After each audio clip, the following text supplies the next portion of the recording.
father's claim. Did you hear me?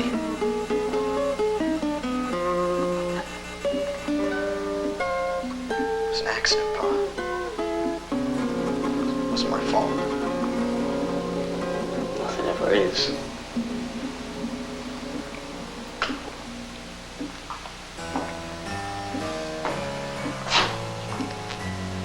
Wish I could trade places with you, Pa.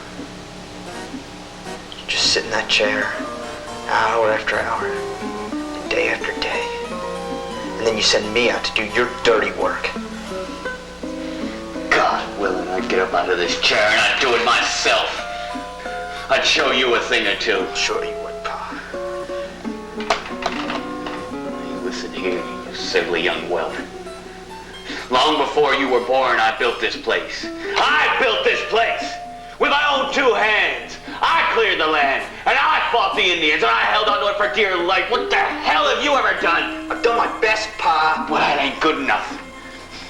They're homesteaders. Dirt farmers.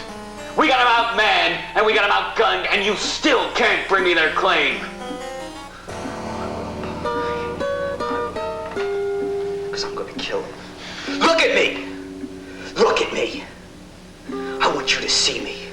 I want you to hear me say it. Because I'm gonna go out there and I'm gonna kill every one of them. For you, Pa. And then, when they're lying there stone dead, I'm gonna burn their place to the ground. For you, Pa, I'm gonna kill every last one of them. For you.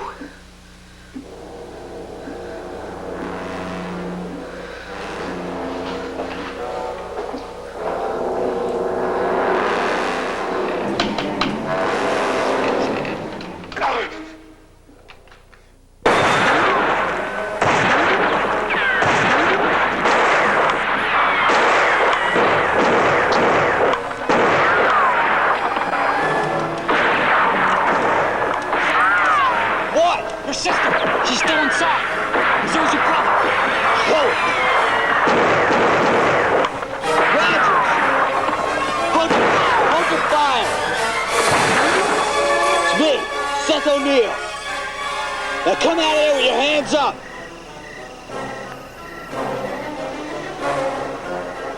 Cal, you come out of there. Sign over that claim. I'll let everybody go.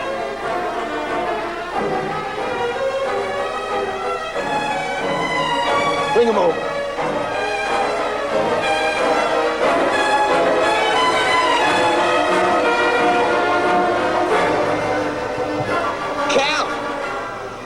Got your little brother. Shelby, ain't it? Now you come on out of there, and nobody will get hurt.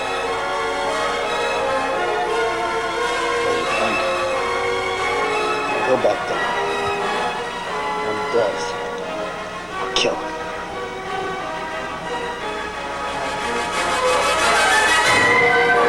Clip from our 1987 summer production, Sundown. We're going to go to a remote location in just a minute, but we want you to stay tuned because we have a very special lady and a very, very special interview coming up, and that would be the District Justice of Hatboro, and that would be Gloria Morgan. And she is coming up in just a little bit, and we want you to stay tuned, but right now we are going to go out to Dave. I think Dave is standing by, but there she is, the one and only Gloria Morgan, Montgomery County District Justice. She is coming up right after Dave's remote location. I think Dave is out in the parking lot. So Dave, if you're there, if you can hear me, take it away. Tell us what's going on out there.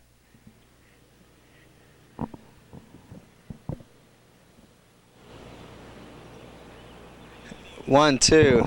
All right. Hey, we're live. We got it working. Every time I start this out, we have audio problems, but we got it working. So here I am, live. This is Cinekyd Day 1993, and we're in the parking lot right now. It looks a little dead, but if you look over my shoulder, you're going to see there's a bunch of kids in the background. That's Turwood Park, and they're getting the big kickball game underway right now as we speak. I think they're dividing teams up, so that's going to be real exciting. All day we have activities going on. There's going to be games, prizes, food, dancing later tonight. We're going to have a big dance, a formal dance. So That's what's going on. If you're just tuning in, let me just briefly explain what Cinekyd's all about. Cinekyd, we're right here in Willow Grove, Pennsylvania, okay? It's a small nonprofit organization that's designed to teach kids how to work in the communications arts, okay? Right now, the producers, the directors, the on-camera personnel, everybody are students. The switcher, everybody, this is all run by students, okay? The cameraman right now, Keith Dunkerley, he's a student too, okay? So that's what goes on here is we teach kids how to do this. And this, today, Cinekyd Day, is a great opportunity for these kids to learn how it's done. This is a 12-hour live broadcast, okay? And we've been underway now for about 4 hours, okay? And they're doing a great job, as you can see. Except for that little audio problem. That was probably a staff problem, so we won't talk about that. But that's what's going on. Now today, Cinekyd Day, in addition to giving the kids experience and doing a live broadcast, is a time when we try to raise money to get ready for our summer programs. So this summer, we're getting ready for the big movie. All the kids that are playing kickball, they're doing activities all day. They're raising money by being here for the entire time or parts of the day to put money into strengthening the program for the summer. Okay, so let's swing around now. I want to show you a little bit of the campus just so you can get an idea of where we are here. This is right now. This is the parking lot, which is usually filled with cars. But we also have over here basketball courts so the kids can come outside and play and get some exercise in between shooting and stuff like that. This is the entire main campus building. Now earlier today, if you're watching or even take a look in later today, you'll see the new Broadcast Arts Center, which is behind Cinekyd's main campus. You can't see it from here, but that's where we're going to be housing a new full color studio. Hopefully eventually we'll be broadcasting our programs outside this area. Right now we're on cable channel 40 and 42, and Cinekyd Theater runs on Comcast's network also, but hopefully in the future we'll be broadcasting nationally, and that's where you can come in because you can help Cinekyd raise money, okay? And the way you can help is you can stop by, check things out, or you can just call in 659-4696 and donate a little money. Anything helps, you know, for these kids for the summer and for the future. Right now, let's see, are we ready to go back to the studio? Where do you want to go, or do you want me to? Okay, right now we're gonna go back to the studio. Tom McGill's waiting there, and Gloria Morgan's coming up. I think he's ready to interview her. So let's go back to the studio. We'll talk with Tom McGill for a while. Thanks, Dave. A very, very nice report.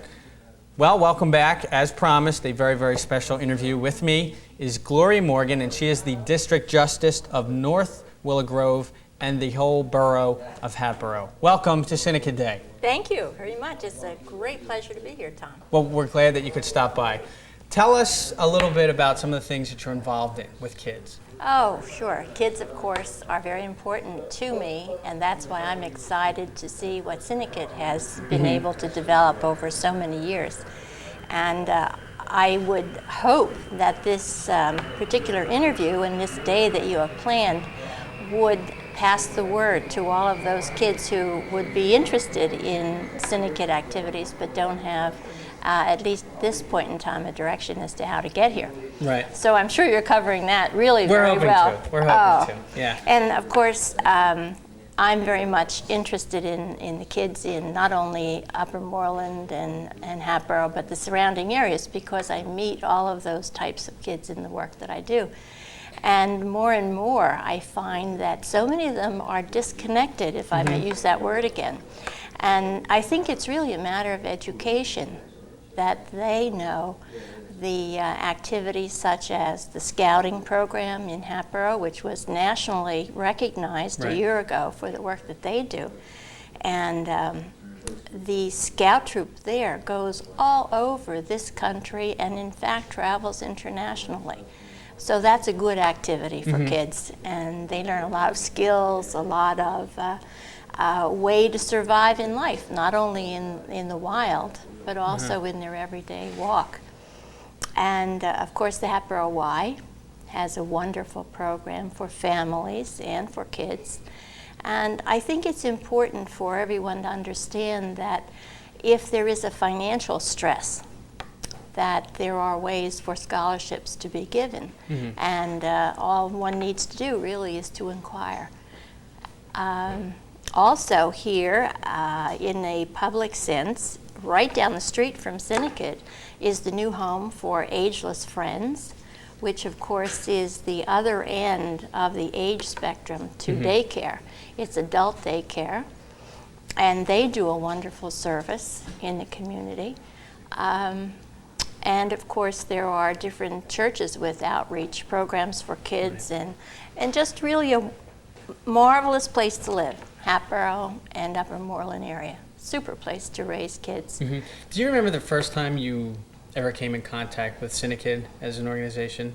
I mean, it had to be a couple of years, maybe? Yeah, I'd hate to say how many years ago. How has Cinekyd grown since then? Oh, my goodness. Cinekyd was just, I think, a dream at that time. And you would hear, well, let me tell you, I know some of your earlier students were the Swift boys, who were graduates of Upper Moreland High, and that would be back in the early 1960s.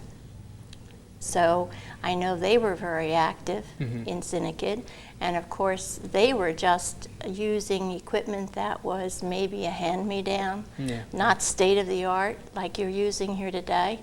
And of course this is my second appearance at Cinekyd, and I'm just amazed at your broadcast capabilities. It is something. And speaking of appearances, we do have a clip of Gloria. Now this was, I think if I remember, it was back in February, and it was at the annual Chamber of Commerce dinner where you received an award. And we'll watch the clip and we'll come back, talk a little bit about the award and what you do for a living. So if you take a look at the monitor. Okay. This honor this evening in honor of my mother and father, because it is from them that I learned service, dedication to your family and to your community is the way that you bring peace and hope and tranquility to your community. And I thank you very much for this honor. And I hope that in years to come, I will be able to contribute additionally to all of those things that you have begun in your own walks. And thank you very much. Well, here we are, back. Tell us about the award and that night. That had to be kind of a special night for you. It was special, and it was such an honor. Obviously, as I said that evening, and I still contend, persons like yourself and this organization do so much for the community. And for me to be selected as a co-humanitarian awardee was really humbling, if you will, because I know how many other persons contribute so much of their time and energy to the community. So I was very pleased and hope that I can continue to live up to what the honor really means. What did you do as a kid that interested you in the profession that you are now, a judge? Oh my. I would say, Tom, actually, I wasn't aware of it at the time, but I believe it was my home that set my feet on the path that I am currently proceeding through life. My folks were very interested in their home and their church and their community, and not in a structured fashion, but just in a natural, familiar and family organization. We were taught that it was important to serve the community and to be part of this wonderful country that so many people didn't have an opportunity to be born and raised and given all of the blessings that we have. So when I look back on it, I'm sure that's exactly where my interest developed. Yeah. And of course I was a teacher before becoming the judge. And in all those years I was involved in local government and local community activities. Does it ever, they say that there are those certain jobs that certain people occupy that they say are hazardous to one's health. For example, like the police department. All they do is they go out and they just deal with crime. Right. And being a judge, you must deal with a lot of people who've been breaking the law or this or that. Did it ever bring you down because all you're dealing with are just so many negative things?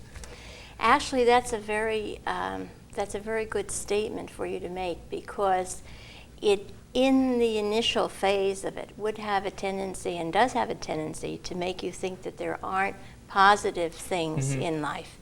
And if you don't turn the corner and step back and look at what the work that the court performs as only a part of life, then you can become very negative in your outlook for people and so forth. So it does take a real discipline to force yourself to look at other aspects of life in order to keep perspective, really, is what you're talking about. So, well, thank you for stopping by. It's always a pleasure to have you. My pleasure, and good luck to you. Thank you. You too. You too. Take care. Gloria Morgan.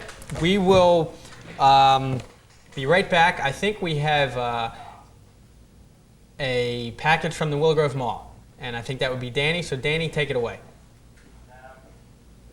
No, we don't have a package from the mall. We have, I don't know what we have. See, this is the joy of live television. It's You marvelous. look at your script, and you're supposed to have a tape, but then they just kind of have blank looks in the control room. We really don't know what we're going to be cutting to, but I'm sure it will be something very interesting. And we want you to stay tuned, because coming up, we have a very special interview with Mr. Dean Tyler, and we'll be right back after this. Thank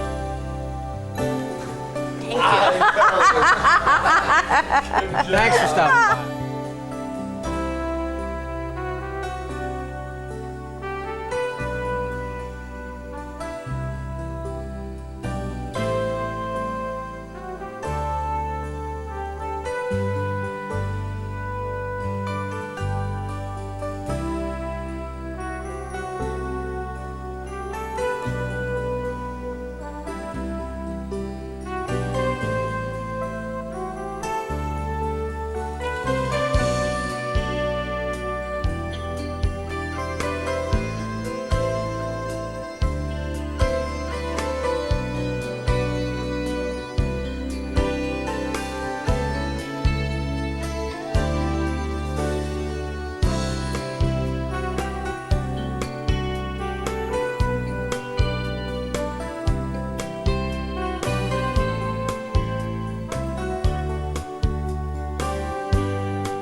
Okay, right now we're in the Cinekyd Audion. We're getting ready for the dance later on tonight. All right, my name's Dave Trachtenberg. This is Cinekyd Day 1993. Right now, we're going to get ready to go into the studio with Tom, who's going to be interviewing Dean Tyler. So stay tuned. We're going to watch this right now. Tom, over to you. Welcome back. Cinekyd Day 1993. And as you just saw, our guest is Mr. Dean Tyler. You are the Vice President and General Manager of WMGK and WPEN. Sounds impressive. It sounds very impressive. And I've always mixed it up. You've always been, when people talk to me and they say, oh, Dean Tyler, I always say you're the president of some other station. They're like, no. Well, I've been at a few no. here in Philadelphia, so that's okay. How did you get started? I was, Your interest in broadcasting? I was studying to be a veterinarian. How else? That's true. The usual way. No, I really was planning on being a veterinarian. And at the time, I was attending the University of Delaware. Uh-huh. And they had a note on the bulletin board. They were looking for an announcer at the radio station in Wilmington. And as a kid in New England, next door neighbor, a gentleman whose name I can't even remember now, was from France. Mm-hmm. And so he had this beautiful voice and just the right amount of French accent, and he was a radio announcer. They didn't have disc jockeys then, they were announcers. And I was always very impressed with his sound. I used to listen to him on the radio and say, gee, that's my neighbor. You know, it was like, wow, that's really special. And I guess that's where my fascination with it came in. But anyway, I went and it was a very sophisticated interview. They gave me a newspaper and said, here, read. And they called me the next day, and well, they said at the end of it, they said, that was pretty good. I said, oh, thank you. And I went about my business.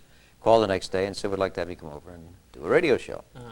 And it was WAMS in Wilmington, Delaware, which I don't believe exists anymore. And the first show I ever did was a syndicated show. In other words, it was transcriptions, so all the music was provided, and there were little scripts between each selection that you played, and that's what I had to read. It was called Candlelight and Silver, was the name of the show. And it was a very romantic, schmaltzy 15-minute show. And that's how I got started. And from there, it was just one thing after another. Finally went into television, and did both. How did you then make the ultimately jump from radio? Well, actually, at the time that I got into television, nobody in this room was born. and so a lot of people that were in radio worked in television, usually with disastrous results. I mean, the assumption was if you did radio, you'd be okay on television. Well, you know, most of us have perfect faces for radio, so we should stay there.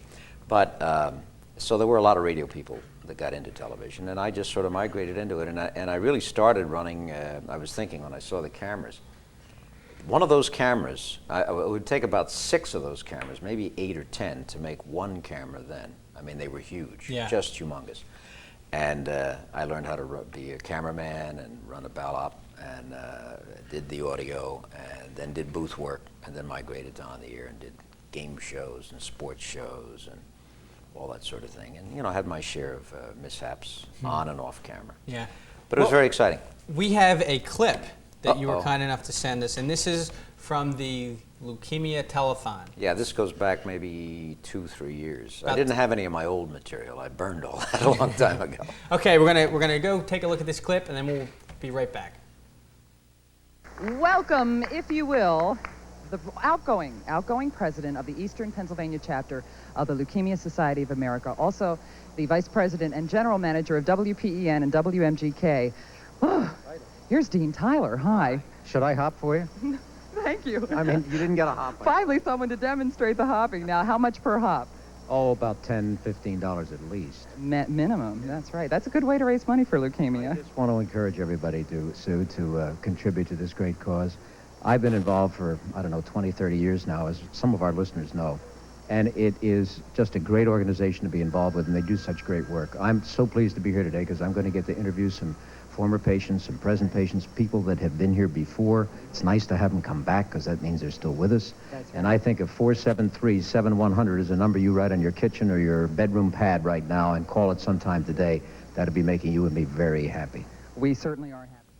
Well, there you go. That was Dean. That was a couple years ago. Tell us. Before the mustache. Before the mustache. And if you look closely, you could see. How did you get involved with the Leukemia Society? Actually, it was about, I guess, at least 20, maybe 24 years ago. I was looking for a promotion to do at WIP, where I worked at the time. And at that time, WIP was personalities playing music before the all-sports format that they do now. And I was looking for a charity that we could get involved with to do some promotional things, community involvement things, which I feel is a very important responsibility of the radio community. And I really don't remember how I happened on leukemia, but we did the very first leukemia radiothon. It was at the old Marriott, which doesn't exist anymore, on City Line Avenue. And I remember my biggest problem was a 24-hour live broadcast, and my biggest problem was the fire marshal, because we packed so many people that he kept threatening every 20 minutes to shut us down because the ballroom of the Marriott was packed. We had Telly Savalas, who at that point was at his peak in the Kojak series. Barry Manilow, who was right at the very peak of his career. Hall & Oates, who were hot but just beginning their careers. Al Martino. I can't even think of all that. But we had just a humongous amount of talented entertainers there. And it was the first year, and I was so impressed with the volunteers, the people that just gave their time to this organization, many just out of their willingness, and many because of personal involvement with the disease. But I was so impressed with them and the way the money was spent, because you hear so many things about charities and where the money goes. And leukemia genuinely does put all the money into research, and it is it's the porthole or the entry to all cancers. If they can cure leukemia, it'll open up so many other kinds of cancers for cures that it's just amazing. And so I just felt that it was very worthwhile and a very well-organized, worthwhile organization, and I've been actively involved ever since, not just with the radiothons. Right. As you see, I did the telethon. And also, and I've been doing that for about the last 5 years, I guess, every year. And of course, on top of that, I've been a member of the board and president of the Eastern Pennsylvania chapter for 3 years. I gave that position up 2 years ago because the bylaws said I had to. But I'm very active in that. And a few other organizations, Philadelphia Music Alliance, Variety Club. Because again, I think that people in broadcasting in front of the mics or cameras or behind the scenes have an obligation to the community, and we like to, especially at WPEN, because it is such a foreground station, but almost to the same level on WMGK, get very involved in the community. It's easy to do. Okay, well, we thank you for stopping by. My pleasure. And I love this. This is wonderful. Yeah, well, it's something. It's unusual. Well, you know, I became involved with the organization for the first time at a banquet about 3 or 4 years ago at Williamson's. Yeah. And I've been fascinated by your work ever since, but this is the first time I've seen the place, and I love it. Great setup. Thanks for having me. Well, thanks for stopping by. You bet. And we're hoping that you'll be able to be involved with this My in pleasure. the future, My pleasure. for a long time. We have coming up in just a minute a very special studio interview with Cinekyd's good friend Bob Angelo, and he is a active member. He works for NFL Films. How can you be an active member? He is a writer, a producer, a director. He's won numerous awards, and he's going to be with us to talk about that. But for now, we have on a light note, some very funny clips of bloopers.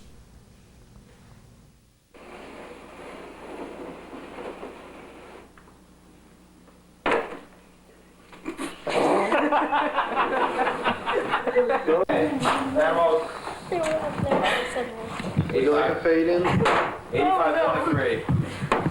No, we'll pick up the shot later. Oh, we're a wreck. Next be rolling. We be acting. Sorry. None of those smart remarks.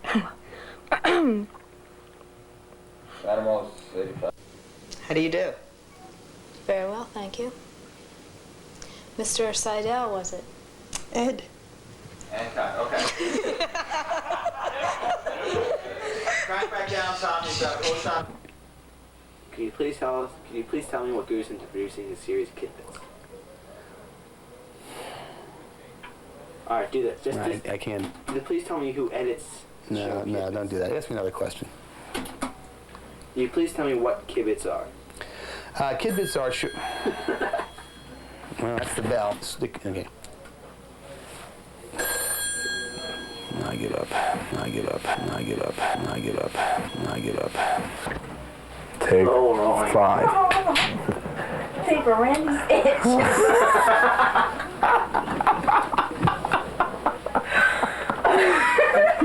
That was good. I'm kidding when he says that. Set up to... Cut.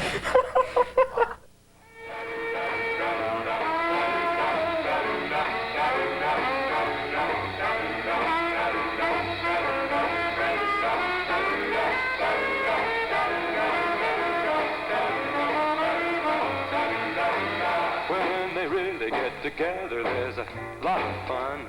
It's a lot of pleasure when your work is done. To listen to the strong. That was a close call. Oh, I All right, go ahead, Tom. Don't walk out. Want to walk out? All right, get on. Be cool. All right, we're losing the light, and it's going to start to rain, I think. Ready? Ready?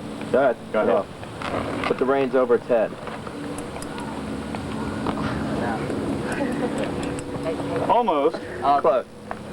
Over its head.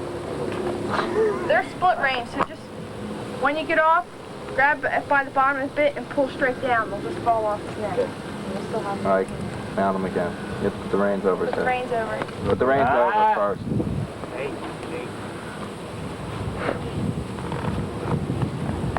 Different way of doing it. All right, just ride off.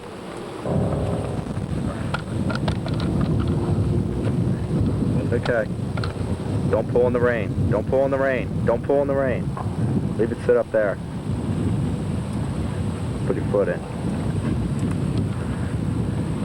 Hold it.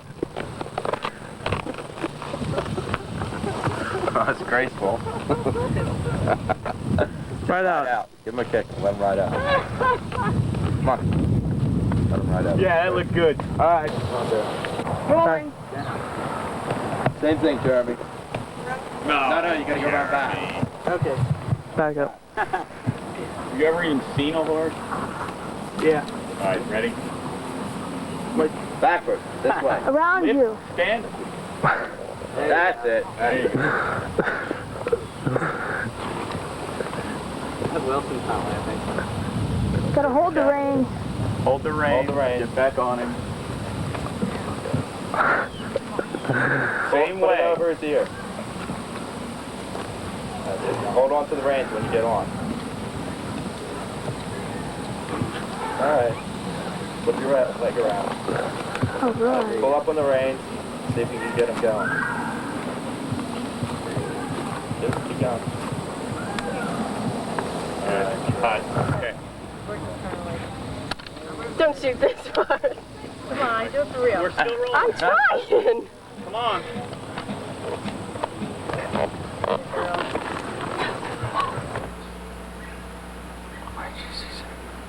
What's that? Where'd you see Zach going? Where did I see it? Oh, that's right. We forgot that bit. Welcome back to Cinekyd Day 1993. We are live on Comcast Cable channels 40 and 42, and we're hoping that you could call in and pledge our students. The number is 659-4696. That will be flying by the screen all throughout the day. With me as a guest in our studio is a very special friend of Cinekyd, Mr. Bob Angelo. It's good to see you again, Tom. You've been at Cinekyd. The first time I knew about you, it was back in the 80s when I wasn't even here. You came by and you spoke to the students, and then recently you came by to speak to everyone. Now you work for NFL Films. 18 years. 18 years. Tell us about how you got started, the things you've done. Well, I wanted to work for NFL Films from my senior year of Penn State on, and when I say on, that was into a year of graduate school. And the way to get in the door there was to impress them with your interest. So what I did was I not only wrote a cover letter and a resume, which everyone does, but I sent Steve Sable, whose name I plucked off the credits one day, I sent him articles that I'd written for Pro Football Weekly. I sent him tapes of radio shows that I'd done at both Penn State and then in my graduate work at Northwestern, letters to the editors of football magazines. So he got the idea. I wasn't just someone who had a casual interest in pro football and in his company. I really wanted to work for him. How did you know that you wanted to get interested in broadcasting? I've always had a big mouth, according to my mother. And when I was a kid, I just enjoyed parroting Bob Prince, who was the Pittsburgh Pirates announcer. Could you do a little? If you do impressions, do a little Bob. I don't think I can't imitate his voice, but I can do every colloquialism that he's ever uttered on the air, and I can pretty much call a game the way he used to. You know? Yeah. And I used to be able to recite television commercials verbatim.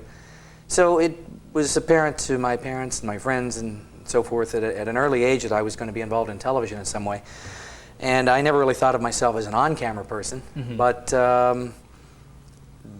you know, just carried that interest into college and beyond. And my senior year at Penn State, in the spring, I remember thinking to myself, well, what exactly would you like to do with your life here? Because you can't, there's no more school after this. It's, graduate school or nothing. It's graduate school or the work world. And I went to grad school, but thought, well, I can write. That's what I've been working on all my life, and I love pro football. I've been watching football on television as far back as I can remember, and I wasn't doing it because anyone was paying me to do it. I was doing it because I enjoyed it. And I thought, well, where could I put those two things together? And I realized, geez, I've seen these NFL films. Someone's got to be writing these things. I could do that. What's the greatest perk, the greatest satisfaction you get from working in NFL films? Getting paid to shoot football games. Shooting a handheld camera on the sideline at an NFL game. I love pro football. I'd go there for free, but I get paid to cover the games. And standing there on the sidelines at a Super Bowl, realizing how many millions of people are watching that, and being within earshot of the coin toss, or standing right next to Jimmy Johnson when Jimmy gets covered with Gatorade, thinking millions of people are watching this and I'm shooting it. That's fun. Yeah. I do that for free. What was it like? You were at this year's Super Bowl and you were on the Dallas sideline and you... I got hit with that Gatorade. Yeah. It was fun because I shot the Cowboys quite a few times this year. And back in August, prior to the season, I predicted the Cowboys would go to the Super Bowl. Caught a lot of flack from all of the experts at NFL Films who said, oh, they're too young, they're too inexperienced, they're a year or two away. And I said, no way. They're going to do it this year. Eagles are a shoe-in, 49ers. I said, no way. The Cowboys are ready to take that next step forward. And I was convinced. I wish I'd put some big money on it, but I didn't. Some big money. What are some of the, I'm sure you must have 18 years at NFL Films, shooting different football games, being on the sidelines. You must have some really hilarious stories about, what most people don't see. Have you ever gotten knocked I've down? never been run over. I'm fortunate about that. My very first game, however, a commercial that was out last year advertising one of our tapes shows a cameraman getting hit by a spiraling football going about 75 miles an hour. Sports Illustrated brought their magazine covers over that shot and then cleared the frame at the end so the cameraman could get hit. That was me in my very first NFL game. I mean, I just got drilled. Welcome to NFL. And I thought, well, do I really want to do this? Do I really want to stand here and subject myself to this? And I thought, yeah, I can do that. Yeah. I've never been hit since. Just that one time. That one time. How do you deal with the players? I mean, some might be kind of touchy about you being close to, to others, being in there close with the camera. The players are starting to realize what we do. We are there to promote professional football. We're there with sound. The networks aren't allowed to use the sound that they record, for fear that what goes out on the air might not be acceptable to all audiences. They know that what we do is record the sound, take it back, and decide in post-production what's good for America to see about pro football. So the players are catching on to it, to what we do, why we're doing it. They watch HBO each week, see inside the NFL, and essentially like how they're depicted, how they're portrayed by NFL Films. And they're warming up to it. Besides, I'm older than most of these guys now. When I started, I looked up at Joe Green and Terry Bradshaw and those guys and thought to myself, wow, I was watching these guys in high school a few years ago. And now I'm older than most of the guys playing in the NFL. So, to me, they're well-paid, big, strong, fast kids. I'm the adult now. So it's being around them. In crucial situations, lots of coaches don't want media interference. They don't want the possibility of distraction. So they'll try to shoo us out of the way. But we get a lot of leeway because, as I said, the NFL teams realize what we do and realize the benefit of what we do. So they give us some space to operate. Okay. We have actually a clip of Bob. It was... I think, I don't even know the actual date, but you were here a couple months ago and you spoke to the kids, and we have a small clip from that. They call the name of Cinekyd. Why is it called Cinekyd? Well, Cine means film, and KYD Kid? Okay, there we have it. Film for kids. Well, there you go. Someone put you on the spot and they said, what is Cinekyd? And you did a good job. You figured it out. Most people don't figure out what Cinekyd is. It's kids and film.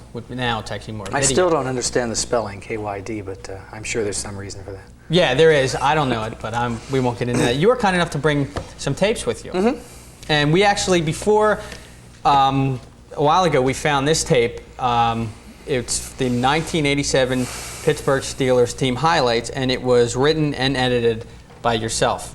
And you the very last one I ever did for the Steelers. And having grown up in Pittsburgh, and over the years gotten to know most of the key members of those 4 Super Bowl teams, it was really hard to give up the Steelers as a subject. But I'd run through just about every idea I could come up with. This was the 3rd straight losing season that they'd had.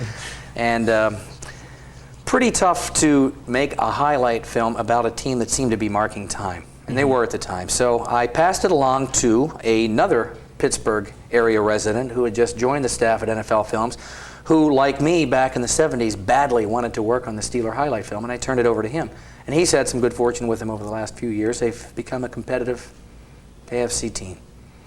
If you call up now the number which will be on your screen, which is 659. Sorry, I'm taking Richie. He's in our control room, and he doesn't know what's going on. Well, he does, but if it's 659-4696, you get that graphic going.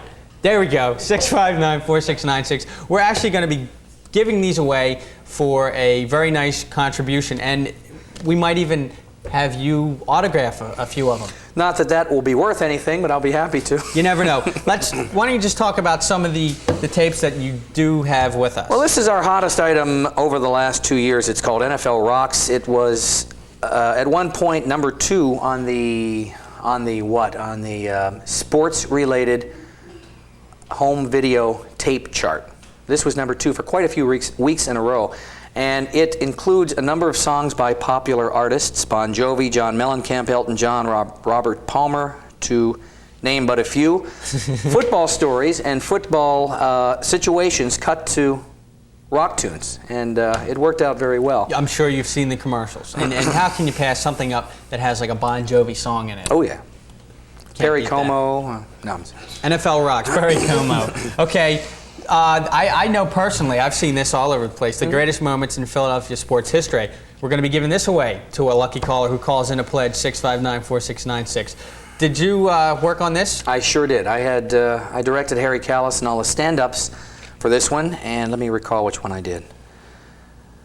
I did about 3 of those. Harold Jensen's 16-foot jumper giving Villanova a 55-54 lead. I believe I did Chuck Bednarik's tackle on Jim Taylor. And what else do we have here? Well, whatever. For Philadelphia sports fans, this is a good one. This is a good one. Yeah, that is. It was up to date as of about 1986, but this had the 10 biggest moments in Philadelphia sports history. So if you've resided in this part of the world most of your life, you'll like the material here. So call it a nice pledge. Yes, yes, and the 10 biggest moments in sports history. Philadelphia sports history is longer than 10 minutes. Much longer. Much longer than 10, although now. And the Phillies collapse in 1964 is not on there. Okay. Now, here's one. This looks good. Most memorable moments in Super Bowl history, and we have a shot of Joe Namath. Yeah. Joe Namath as a Jet, not a Horsham Jet. The Horsham Jets are a local semi-pro football team. This is the New York Jets. And was that, you think, maybe the greatest Super Bowl in the history of Super Bowls? No, I would think that the 4 Super Bowls involving the Steelers that they won were the greatest Super Bowls in Super Bowl history, because having grown up in Pittsburgh and watched the Steelers suffer through 1-13 seasons, I was happy to see that.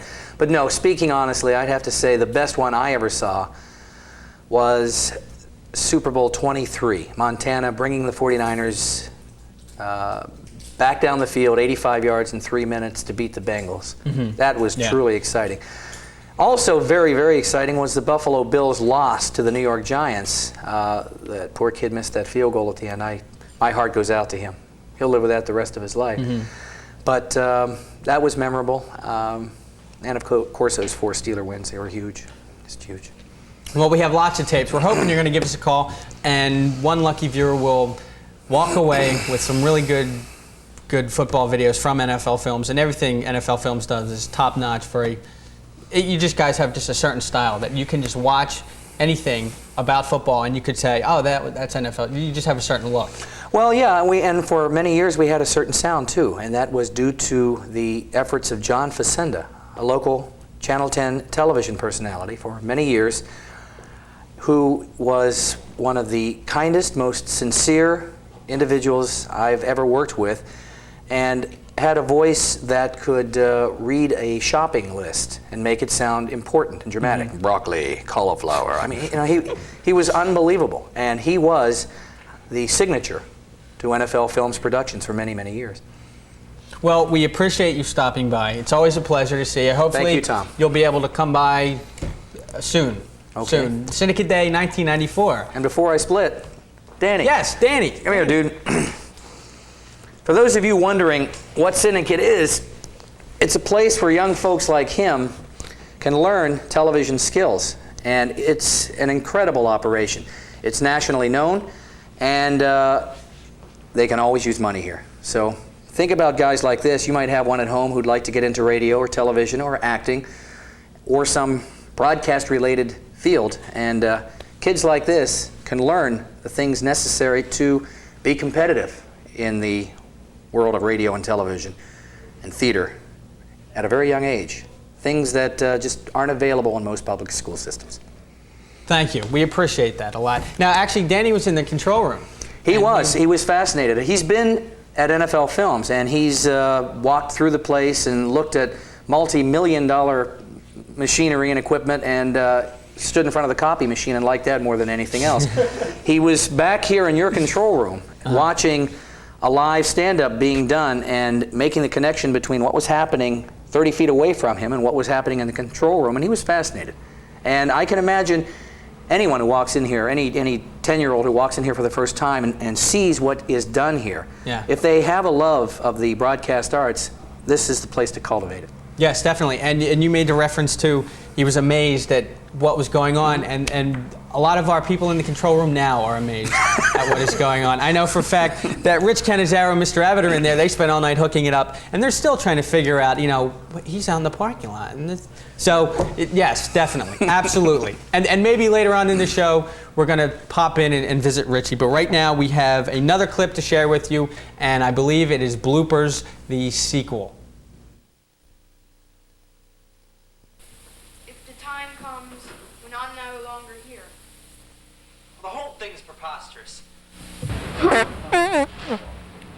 But if you wish, it's a promise and I'll do my best. Look here, are you ill, Jekyll?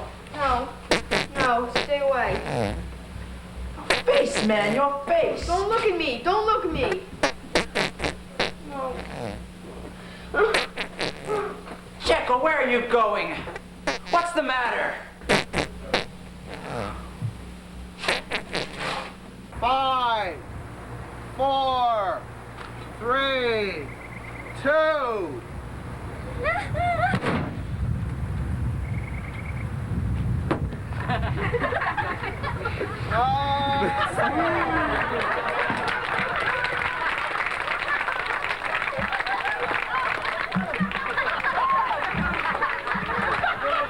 Winner. How's the day? Are we both working on the same show? Are you paying attention to me, Jimbo? There will be no baseball. There will be no basketball. There will be no football. There will be no food. There will be no heat in your room. There will be no more clothes for you to wear. There will be no more bathroom facilities. Will you guys stop? I can't think of anything else. Party. Mr. Travis, what are you doing here?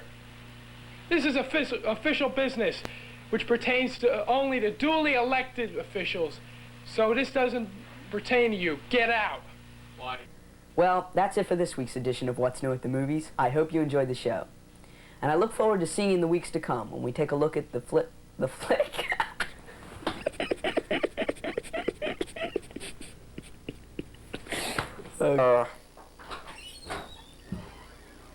Hi, Jeff.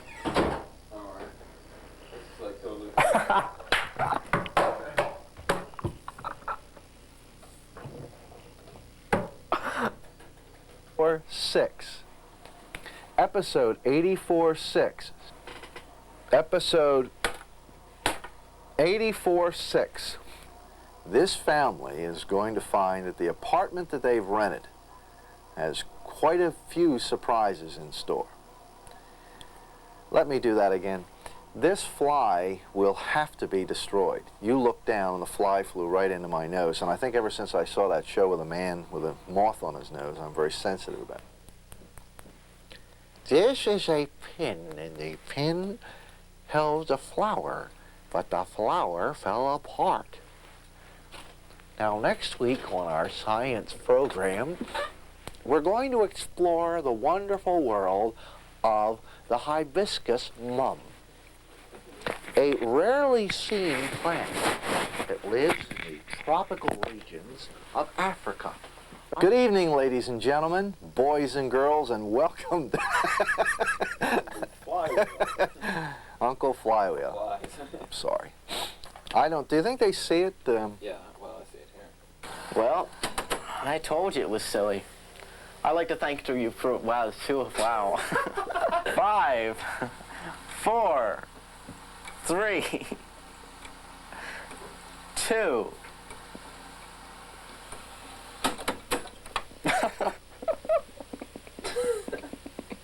It took the knob off.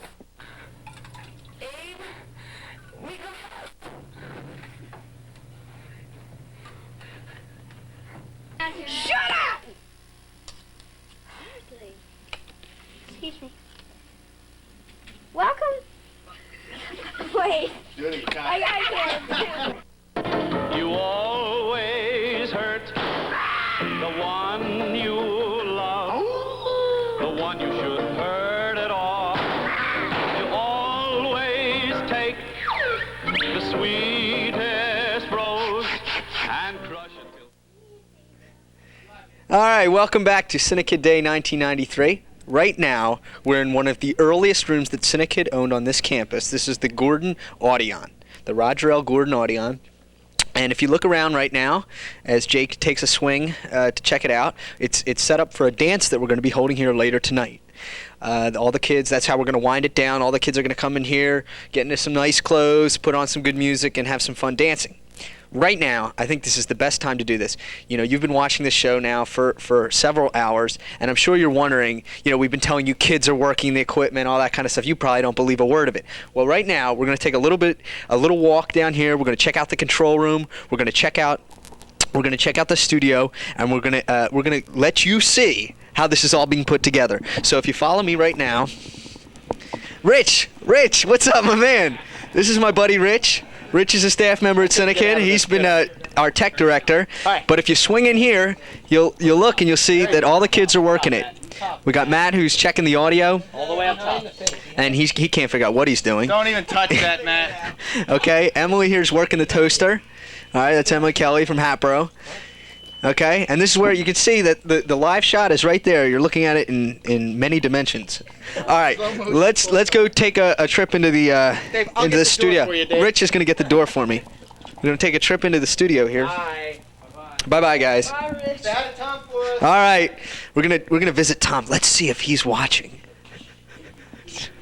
Tom's on break.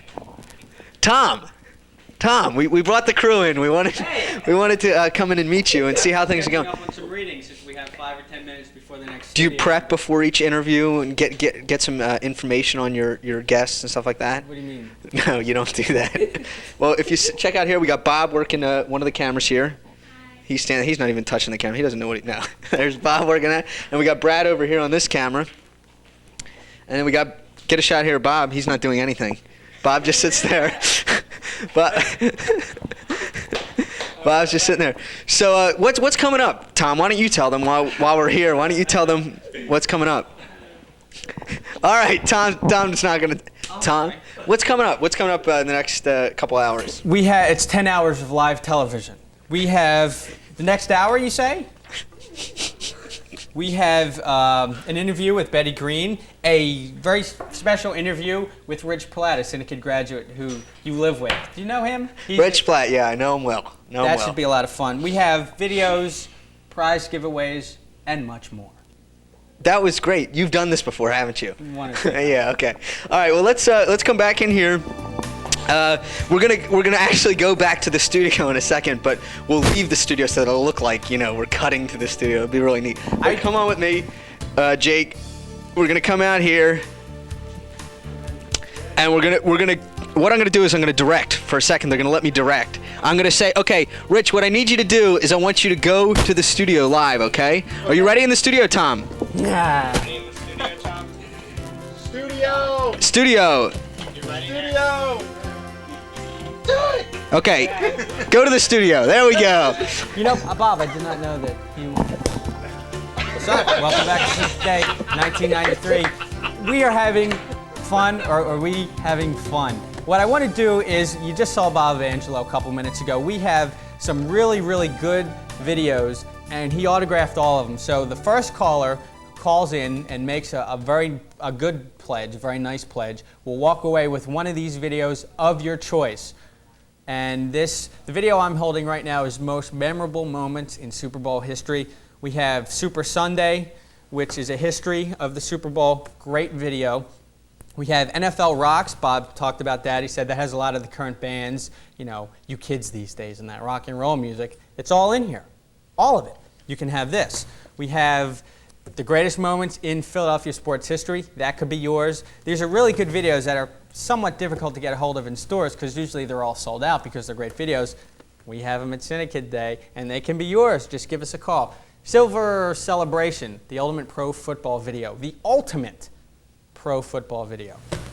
And finally, the one that Bob worked on a lot of these, but the one he had a lot of creative say over was the Pittsburgh Steelers 1987 team highlights, and he wrote and edited this whole video, and it's autographed, and it can be yours. Just give us a call at 659-4696, and you can have the video of your choice. And the monies that you donate or contribute goes 100% to the organization. All the staff, everyone who's involved with Cinekyd are strictly volunteers. So it's a great organization, and you help out the kids a lot, and we would really appreciate it. Right now, we would like to thank our good friend Dominic LaRosa. He has sponsored, we'd like to thank Dominic LaRosa anyhow, but I am so tangled in this script here. The sponsor for this hour is Mr. Cal Martin from Willow Grove Printing, and he personally handles all the Cinekyd brochures, all of our letterhead, our envelopes. He has been a true friend to Cinekyd, and we really appreciate him. And if you need anything done, printing-wise, you name it, give Cal Martin a call. His number is 659-1206. And just tell him Tom sent you from Cinekyd. He'll hook you up. He's a good guy. He's a real good guy. We have a 1992 Tyro rock video coming up, and it is Blaze of Glory. And this was done last year, and it's really good, so why don't you check it out.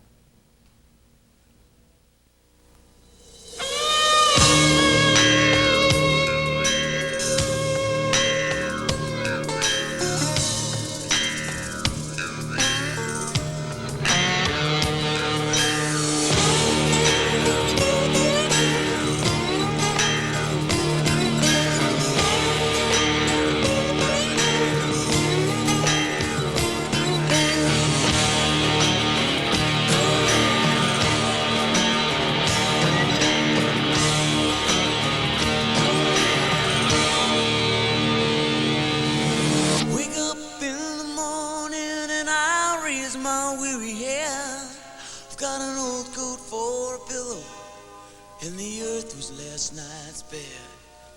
I don't know where I'm going, only God knows where I've been.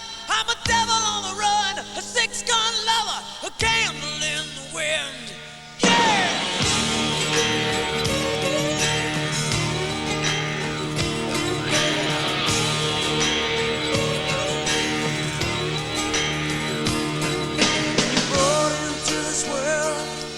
they say you're born with sin. Well, at least they gave me something. I didn't have to steal or have to win. Well, they tell me that I'm wanted. Yeah, I'm a wanted man. I'm a goat in your stable. I'm what Cain was to Abel. Mr. Catch me if you can. I'm going down in a blaze of glory. Take me now, but know the truth. I'm going out in a blaze of glory. And Lord, I never drew first, but I drew first blood. I'm the one son. Call me undone.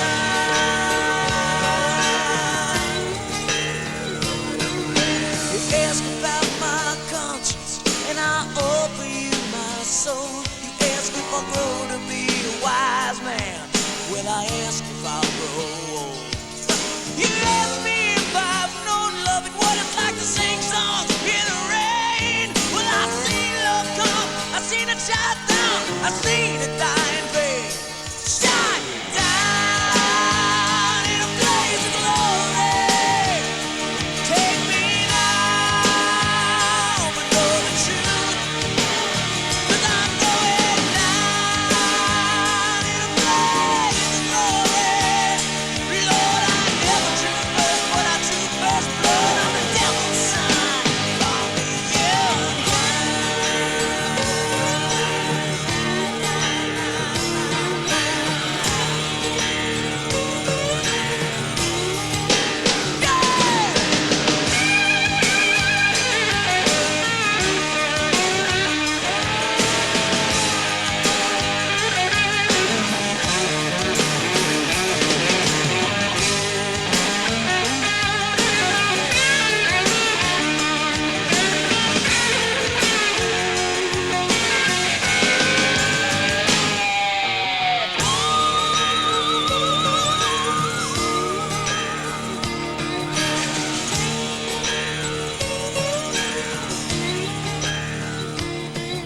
Each night I go to bed, I pray the Lord my soul to keep.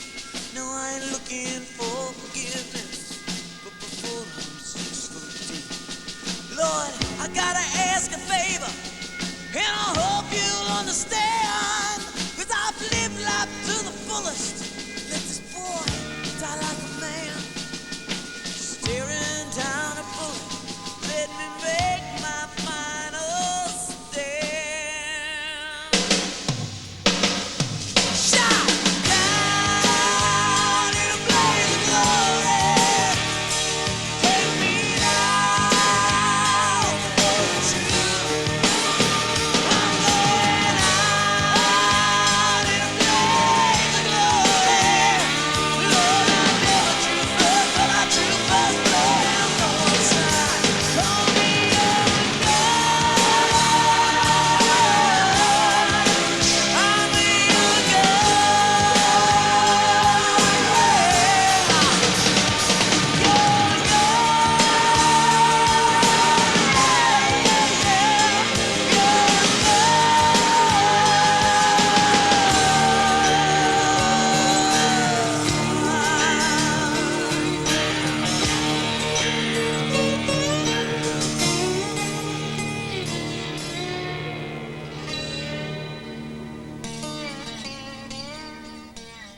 Welcome back to Cinekyd Day, 1993. That was Blaze of Glory. That was by our 1992 Tyro GPC, which stands for General Production Crew. We have a lot of really, really neat prizes and a lot of really, really neat gifts we would like to share with you, our viewing audience. And all you have to do is just call us, which the number will be on your screen shortly. It is 659-4696.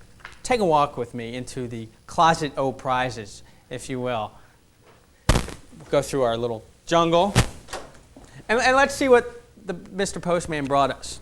Hey, well, look at that. NFL videos from Bob Angelo. We have some really, really great videos that we would like to share with you. All you have to do is just call us at 659-4696, and they can be yours. You can come today and pick them up. We can mail them to you. It doesn't matter. There are some great videos, all autographed personally by Bob Angelo. Okay, so we have these videos, and these are the ones at your choice. And all you have to do is call up 659-4696 and ask for Jean. She's our operator, and she will take care of you.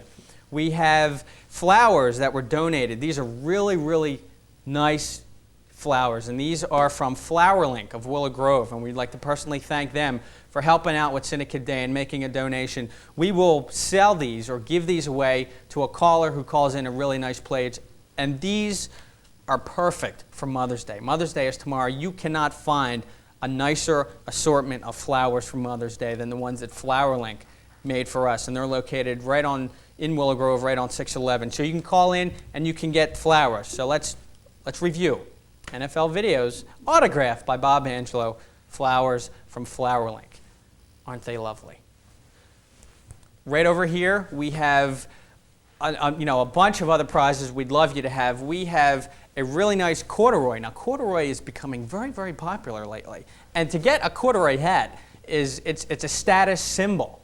Okay? We have from our good friends in Hollywood, MGM, they sent us a lot of T-shirts, a lot of hats. We have an official MGM hat that you can have by calling us at 659-4696. Now, the hat is kind of, there we go, MGM. It's beautiful. Is it me or should I get a job at QVC?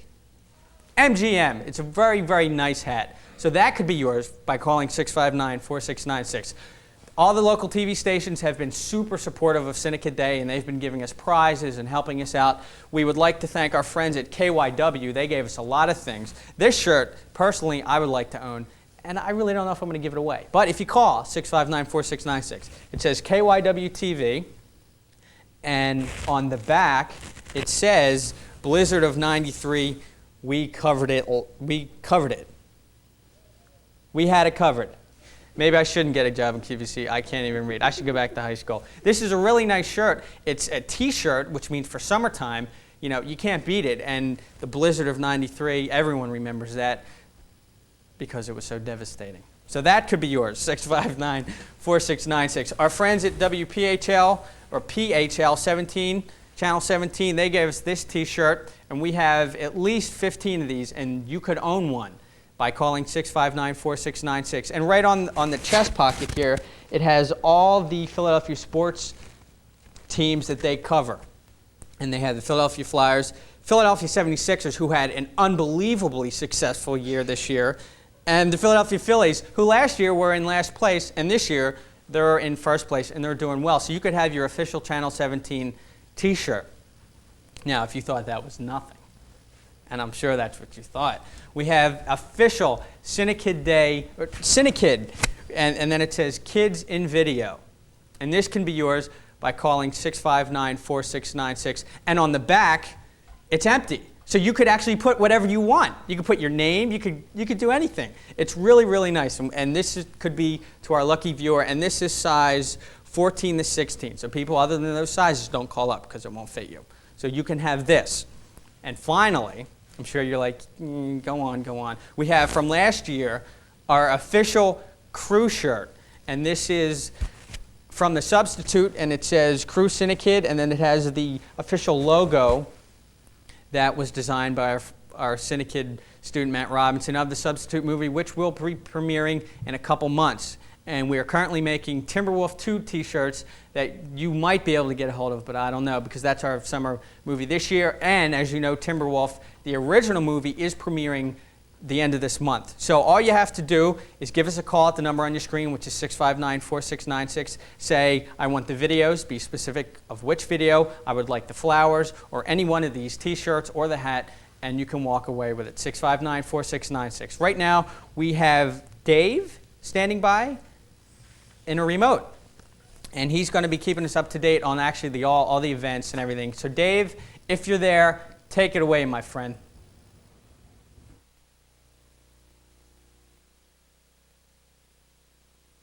If you don't like it, you guys have to figure technical problems out. Is it on now? All right. You see, every time I use these mics, they have problems. It's not my fault. It's really not my fault. Cinekyd Day, 1993. We're upstairs. Everyone is over at the park right now. We can't get our cameras over there right now, so I figured this is a great opportunity to show you what is going on here at Cinekyd. Right now we're upstairs. This is the visual effects area. If you take a look over here, you'll not only see what's being played live right now, but you'll also see one of our video toaster stations. We teach the kids how to do video animation and computer effects, and that's that workstation right there, as well as editing. Okay, behind me, if you come over here, Sam, you'll see our entire videotape library, or actually this is only part of it. Cinekyd has massive library, and this is all work that Cinekyd has done. So you can see over the years that Cinekyd has been around, we've accumulated quite a bit of footage. If we come over here, right now Jake, another remote host, is working on a computer. He wants us to send money. If you read the screen, 6594696, and you can win one of those valuable prizes that Tom has been advertising for you. Right now, I would like to take this special moment to point the cameras out the window, and you can see this is Cinekyd's backyard of main campus, and this is the new Broadcast Arts Center that Cinekyd has newly acquired. We're right now in the midst of renovating it. You can see that we can use it. We're going to be using this lot for stage performances. We're going to be using the actual building for a new full-color studio, as well as a broadcast center and audio production facilities. It's going to be quite impressive when it's done. It's still under construction. May not look that impressive right now, but you'll see when it's done. It's going to be incredible. And if you want to help, send some money. 6594696. Let's take a walk back here. I want to show you one of our editing facilities. This is a 3/4-inch editing facility. And if you come in here, we have another one over here. 3/4-inch is professional gear. That's what the kids learn to work on here. When they finish here, as a matter of fact, Mr. Clark was telling me a while ago about a story. A group of Cinekyds who were in high school and middle school had gone to Temple to take a little auditing course. And Dr. Gordon, who's also a Cinekyd board member, told Mr. Clark quite frankly that these kids were up to a master's level program, and they had, these kids were still in high school. They were doing master's work in video and audio production. So you can imagine the kind of training that goes on here. These kids get real experience and real work. And right now you're watching because the cameraman, Sam Ostroff, he's a Cinekyd. The cameraman downstairs, the people who are working the switcher, the people who are directing, the people who are producing, these are all kids. And they're learning how to do this through Cinekyd. Now this summer, we want to put on a great show. We want to get some money together and make a program. So what we need you to do is Cinekyd Day 1993. Like every Cinekyd Day is a time when you can contribute to Cinekyd and we can raise the money to get that program running. Right now, I'm not sure where we're going. We're going somewhere. We're going to a summer promo. Okay, so. Well, how fitting. I just told you that we need to raise money. This is going to tell you a little bit about what we need to raise money for. So I'm Dave Trachtenberg, Cinekyd Day 1993. Let's go to that promo and check it out.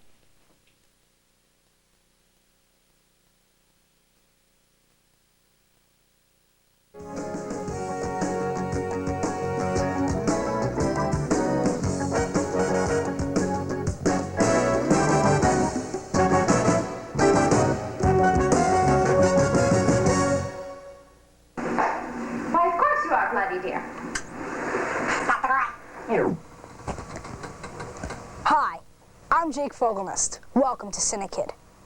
Have you ever wondered what it would feel like to make a real movie? Or how about being a superhero? Wouldn't it be great to fly around skyscrapers? Have superhuman strength? What if I told you you could live your dreams this summer here at Cinekyd? You interested? Come with me. This is where most of the magic happens, our full-color TV studio.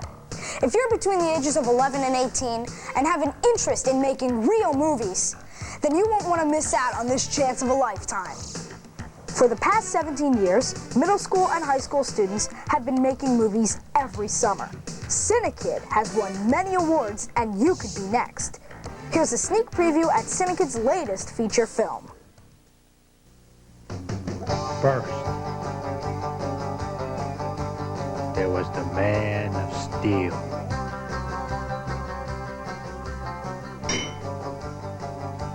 Then came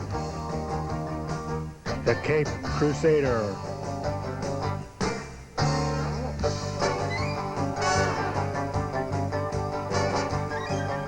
And now,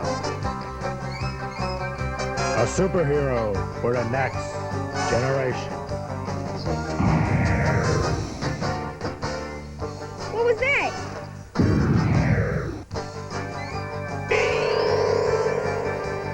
He flew right out of the sky.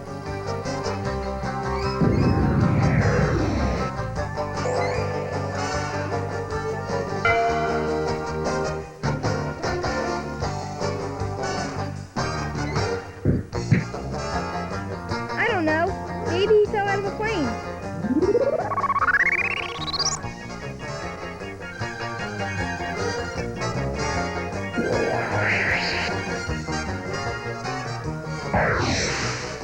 Oh no! Who will save us now? Anyhow, they loved your cape.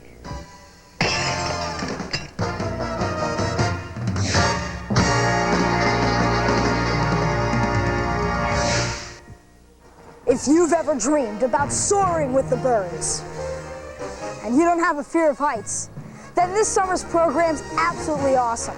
I'll be back in a few minutes to tell you all about it. But first, here's my buddy Branton to tell you a little bit about the Cinekyd program and what's to come.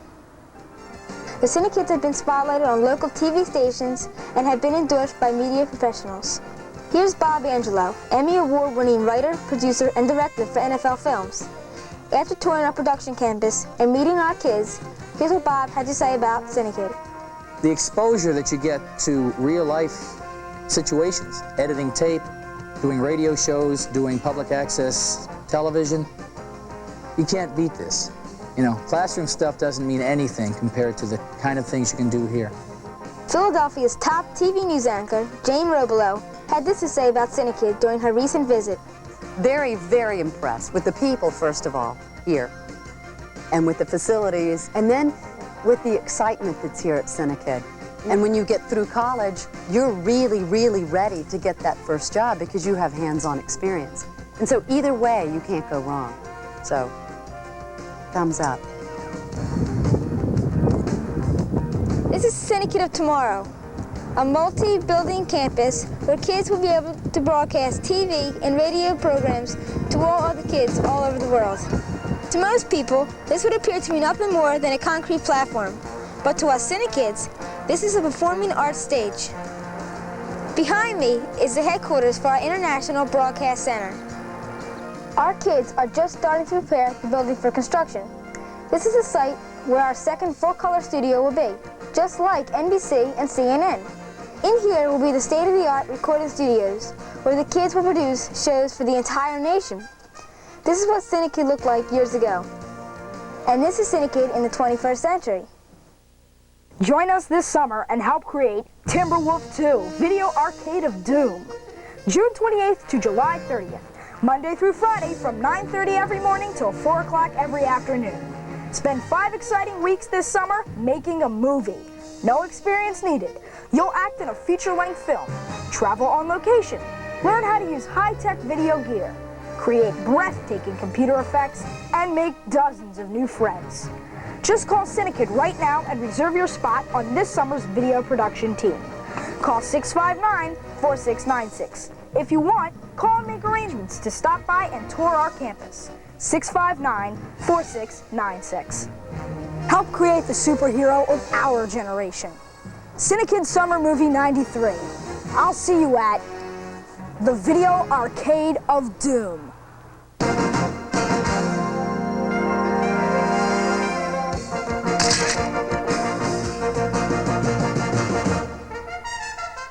That was information on Cinekyd's upcoming summer program, and that's going to give you a kind of a look at what we do here at Cinekyd during the summer. And if you're interested in joining, or if you're just looking for information on what, pertaining to our summer program this year, just give us a call at 659-4696. We'll be more than happy to send you a free video, all the information you want, and it'll help you out. And it's a really neat program for the summer. Someone who went through the summer program, segue, back in the day, is a Cinekyd graduate who is now working in the field, and joining me in the studio now is Mr. Rich Platt, Cinekyd graduate, and now videotape news editor at KYW TV3. Right. And did you know that Lou Tilley from KYW TV3 will be appearing at the Willow Grove Mall today at 4 o'clock? Oh, really? Did you know that? I did not know that. Do you know Lou? Yes. Good guy. Yes, very nice guy. Very nice guy. Yeah, real good to work with. Great. Great. Our next guest segment. tell us about your days here at Cinekyd as a student. Well, I started when I was, I guess, fairly young, 13 years old, and went through the normal part of the program through the year, not the summer part, at least for the first couple of years. And had a really good time, made a lot of friends, and learned a lot of new things. Sort of went through every different department that I could go through. I think I started in graphic arts, doing miniatures and movie posters when we had movie nights. And from there, I think I went to TV tech, doing a bunch, whatever I could do, camera and editing eventually. And from there, I sort of moved on to directing and being in charge of editing some of the segments for Cinekyd Television Theater. And then got into the summer programs and worked on a couple movies as one of the photographers and one of the editors to put together the feature-length films, and that was really fun. And now he's working at KYW, and I'm not trying to bring this up or to have any kind of awkward moment between us, but it must be pretty good money-wise. You must be, you live in a nice little house, he has a nice car, and actually, Rich, this is Richie in the control room. Let's take a look at the car. We have a security camera, so let's take a look at the monitors. Hey, wait a minute. Well, Dave, Rich, what's going on here? Nice. That's your car. Oh, sorry, Rich. I needed to pay rent, and I thought, well, if I could just sell some of these things, that'd be all right. I'll put them back. Don't you worry about it. Thanks. Turn that thing off. I have no idea how that. No, that's Dave. He shares your place, and he just said that he was stealing. I don't know if you heard him. He needs rent money. Yeah. So, well, I'm sorry to. I had no idea that was going to happen. Thanks for catching that. I really owe you one, I think. One of the great things we do here at Cinekyd, we produce movies, do live TV shows, and we also do our own little security system on the side. It's really worthwhile. We have a clip from when you were a student, and we will get to that in just a little bit. Tell us about your most memorable moment at Cinekyd. At Cinekyd, most memorable. Other than, of course, the moment that just happened. Right, that was the most memorable to date. But before, if you had to go more than 10 minutes back, I would say, I think the trips during the summer programs were really fun. Everybody just hopping in a few cars and vans and taking off, going to the Poconos or going to the shore, and that was really fun to do. No particular. Other than that, it's just been hopping in the cars and going. Going. Okay, we have the clip ready. We'll get to that clip in just a minute. Okay, now let me set this up. You want to donate these? I got a couple things. Yes. If you call now, 659-4696, you can have the complete stereo system from Rich Platt's car. And believe me, this guy works at Channel 3. This is a good-looking stereo system. Sorry, did not mean to get off the track. This clip features Dave Trachtenberg. This is from Odyssey Through Time. And it's kind of funny because we just saw Dave give me the stereo system. He's in the clip. And you made a cameo appearance, Rich Platt, the big bully. Let's take a look. And you see those two guys right over there? They just love to talk to you. It seems that some little kid threw eggs at their car.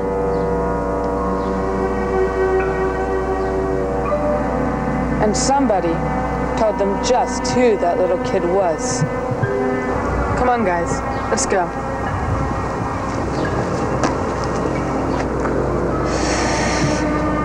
Those are your friends? Yeah, that's not the problem now. My word. Who are those guys? Scumbags. What? Drug dealers. Pushers. I don't know what that is, but I'll bet they're no good. The worst. That's why I nailed their car. Oh, let's go. But let me handle this.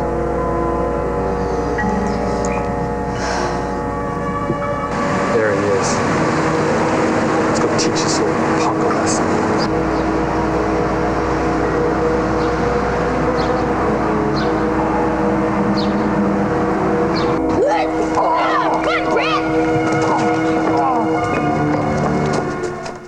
Whoa. Tough Thank guy you. there. Thank you. Dave, you better go put the stereo back before he beats you up. Yeah, that's pretty tough. Get that out of here. We're not giving the stereo system away. We apologize. What was your motivation to be a big bully in that scene? No, basically, I was one of the biggest guys there, and the boss said I had to do it, so I did it.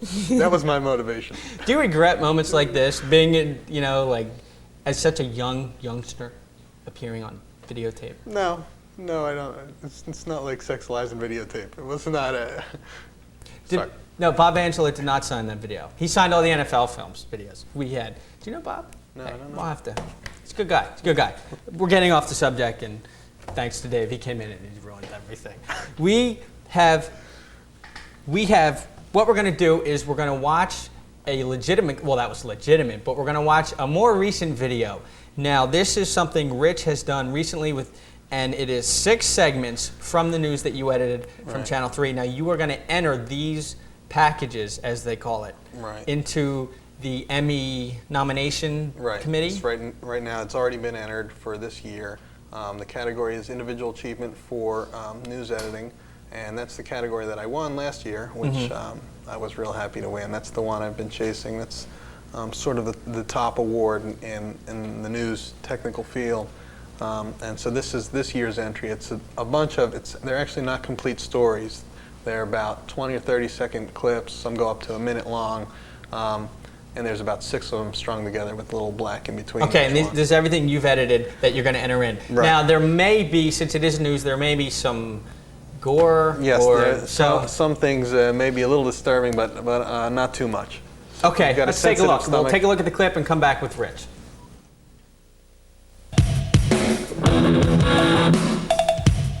The consumer electronics industry is moving faster than ever. The product is getting smaller. The product is getting clearer. It has more memory. From the hottest new video games to the latest in sight and sound, consumers have to wonder which products are here to stay and which products could be a waste of money. The danger down the road is it becomes obsolete. Pretend it's a game. In fact, the video game system you just bought this holiday season could be collecting dust in the closet by next year. You can see casino signs for miles, but you have to look more closely to start seeing the pain. Most people don't see it. That's the trouble. There's a lot in this island that people don't know exist. The stars here are booked months in advance, but on benches and walls near the casinos, these people are living day to day. There's a city that nobody wants to see, that keeps getting pushed aside. The bright lights of Atlantic City's casino boom have lured tourists, money, and jobs to this town. But in the issue tonight, we'll take you beyond the glitter to show you the poverty, crime, and despair that makes living in this town for many a gamble every day. One dressed in orange. Sergeant Joe Fair works Atlantic City Vice. Forget limos filled with high rollers. His officers find busloads of hookers arriving each day in a city with a huge appetite for illicit sex. They each have their own turf. You know, the same girls will be at the same location every night, except for the new girls, and that's a lot of times that's where you'll get your battles. When they spotted our camera in an unmarked police car, they began throwing bottles. Arkansas and Pacific, I'll need a car, a couple to come in. Knives in their purses, money in their shoes, in their voice, the bitterness of a hard life on tough streets. Oh, well, maybe we all don't come from a white picket fence in a nice house like you do, sir. All I need to confirm is just that she is 18, and we'll be releasing her on her own recognizance when she's sober. Unless you want to come down and get her, it's up to you. You'd rather not come down and get her? So what you want me to do is just keep her here till she sobers up and then release her? Come on! It's another night of underage drinking at the Jersey Shore. North Wildwood police are confiscating... That was just a sample of some of the... Fine work. Fine work. And we apologize if anything was disturbing. We weren't aware that there was that much graphic. It's that TV must news. be kind of fun. It's TV news. It's TV news. And do you think TV news ever goes too far and pushes the lines with some of the things that we saw? No, I don't think so. I mean, these things are reality, and that's what TV news is all about. We're supposed to convey what happened without flavoring it ourselves. Are there ever guidelines? Sure. Don't show this. Right. You like things that we just saw. Well, not as much that, but for example, dead bodies or things that would be sensitive to, family members of a victim, perhaps, or we don't get too gory or anything like that. But we have, they give us a wide berth to experiment with, and we just really try and give it a slice of life, and that's what it's all about. And then some of the stylizing is really my job, adding the music and the dissolves and the glittering lights and things like that. Do you see the face of TV news, in your opinion, changing? Or will it remain just about the same? I think on the exterior it will sort of remain the same, but TV news is going through a lot of changes behind the scenes in terms of equipment and things like that. Certainly, getting into digital video and high definition TV, and that whole thing is really going to change our whole lives around behind the scenes. We're talking about all new equipment, all new technology, all new possibilities that can be done with that stuff, and basically learning a new craft almost. Well, one of the things that actually we have a clip. I'm not trying to get you guys scared in the control. We're not going to show it. We have a clip on file of a piece that you edited on HD TV. All right. And it's funny because here at Cinekyd, we're going to equip our whole campus with probably 2 CD chip cameras, as we do now. So I don't even know if we're looking, we're probably behind a little bit in terms of the news station. Right. And you guys are all going digital beta and the SP, the high quality. And I know for a fact that HDTV is coming up and it's an up and coming. Do you see yourself somehow involved at the station using that type of equipment? Using high def? Was that a really confusing question? Do you understand? No. I don't understand. Actually, I think I consider myself really lucky, actually, because the person who's in charge of broadcast operations and engineering is on the council to establish the criteria for high definition TV. And our station is owned by Westinghouse, which is also a partner in the companies that are trying to put together the system. So we have these two things, and that's going to make KYW one of the first test sites in the country for high definition TV. So it's you guys are hooked up. Right. That's what I'm saying. We're hooked. Maybe we'll sell you some used equipment when we go. Sell? Sure. We're a non-profit donation. Well, we would Donations donate. Are tax deductible. Right. We would Rich. donate. Actually, I really can't speak for the station, but if it was mine, I'd donate it. What personal satisfaction do you get from working as an editor at Channel 3? I really like the creative part of it. There's really 2 jobs that I do at work. One of them is doing pieces like you just saw. And they're high in production value, and they take a little longer than regular news packages, and you can get an opportunity to be a little more creative. And then there's the other side of it, which is a reporter scrambles into your editing booth a half hour before showtime, wanting to get a 1.5-minute piece on the air, and your fingers just move, and you just slam bang, try and hit that thing and make it, hit the air on time. So it's, that part of it is almost mechanical for me. It's like you're doing it for speed, not really creativity. Just for the sake of getting it done. To get it done and get it on the air. So. Have there been times where, due to a time constraint situation where they come in really early, you haven't been able to turn a package out on time for the news? I don't think it's... Or anyone you know? A friend of mine, put it that way, a friend of mine did this piece. No, yeah, people miss their position, not often, but it happens, and all they do is slide it down further into the show. Oh, okay. I think maybe I've missed position once or twice in the 4 years that I've been there. But that's not something you can control. When a reporter comes into your booth with 15 minutes to air, you can only work as fast as the machines, and but that's fun. It gets your adrenaline going. Sure. And if any of the viewers out there saw broadcast news, the scene where they're running through the hallway, it's really like that. It's not, it's a little bit of an exaggeration, but not Have much. you ever personally slid into a water fountain? No, never slid into the water fountain, but have had to, shove people out of the way to get to the video machine to get it on the air. In fact, that did that just a few weeks ago. I thought that was funny because then I was thinking back at your bully clip. Right. Well, get out of my way! I have to get this done. No, but we have to get from our editing booths to the point where they run the tape on the air, and it's not a very wide hallway. So if there's people in your way, and you're running at top speed, they're going to get run over. Top speed. I must have been going 70, 80 miles an hour. Had his football helmet on, his pads. Get out of my way! I dove for the machine and shoved it into the.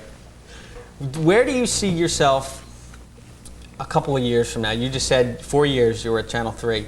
Would you like to aspire up to anything different, or are you satisfied Philadelphia TV news? I'm happy doing what I'm doing right now. Mm-hmm. I really don't know what direction it's going to take because I think, again, the technology is going to really steer my career. Would you still like to be an editor? I think yes. I really enjoy that. I'm sure there would be opportunities for me to get into a management type of position, but once you cross that line into management, you no longer have any real, creative control over the product. So I think I will stay in production. Maybe try and learn some new equipment, and market myself as somebody who can work really advanced editing booths. Is it difficult if you've been working at one station as an editor, say, for 4 years, and then you want to continue to do that, but to kind of go off and expand a little bit and try other venues at the station? Is it difficult to get into other production areas and do different jobs? It's not terribly difficult, but it's not real easy. In fact, well, you could just run in and shove someone out of the way. Right, I could always do that, right. Kick them when they're down. Actually, though, it's funny you mention that because KYW has, I guess they built a year ago, a really advanced post-production editing suite. And it's all digital editing, it's digital cassette decks, it's digital audio, it's digital switching, digital abacus moves. Like the equipment in our control room. Right, exactly. Yeah, baby!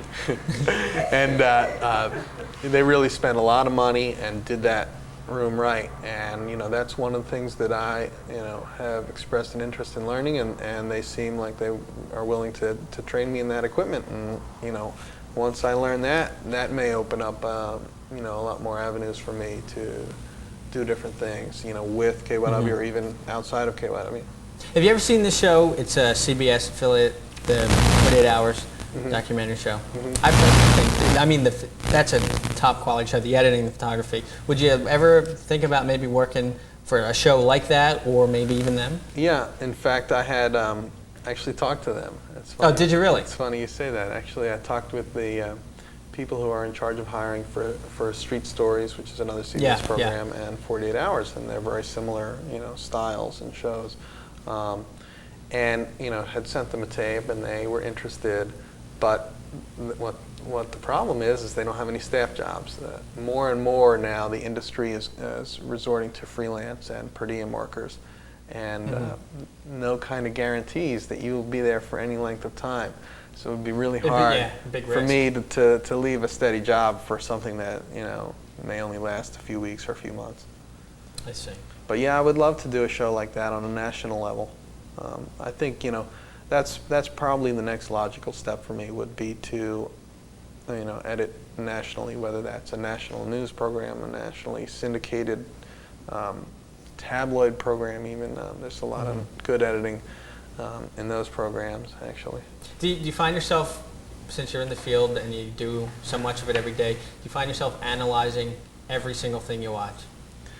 Not everything, but you do learn to look at things a different way, especially like when you go to movies. But I did that, before I you know, even when I started going to Cinekyd, you watch how things are done, and you watch on TV and in the movies, and you try and learn how they did that by coming to Cinekyd and you know, recreating that. Mhm. So, you know, I started by doing that. Right. So I've always looked at movies in terms of, well, that's a great shot. How did they get the camera from the top of the building to the ground, and you know, things like that. And you know, if anybody's ever curious about that, this is the place to come to learn all about that.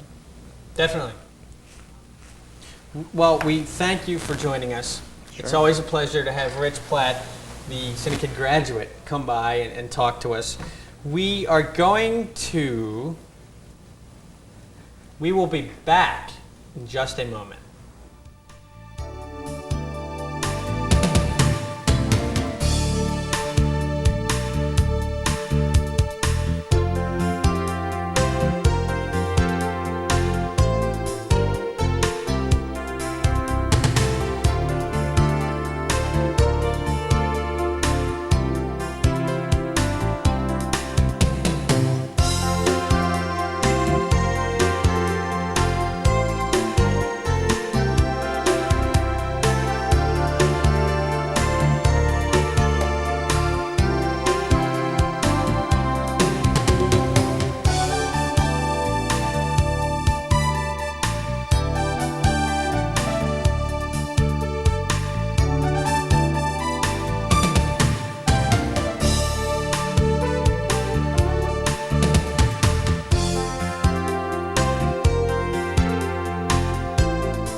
Welcome back to Cinekyd Day 1993. It is hour number 6, and if you're interested, real number 6.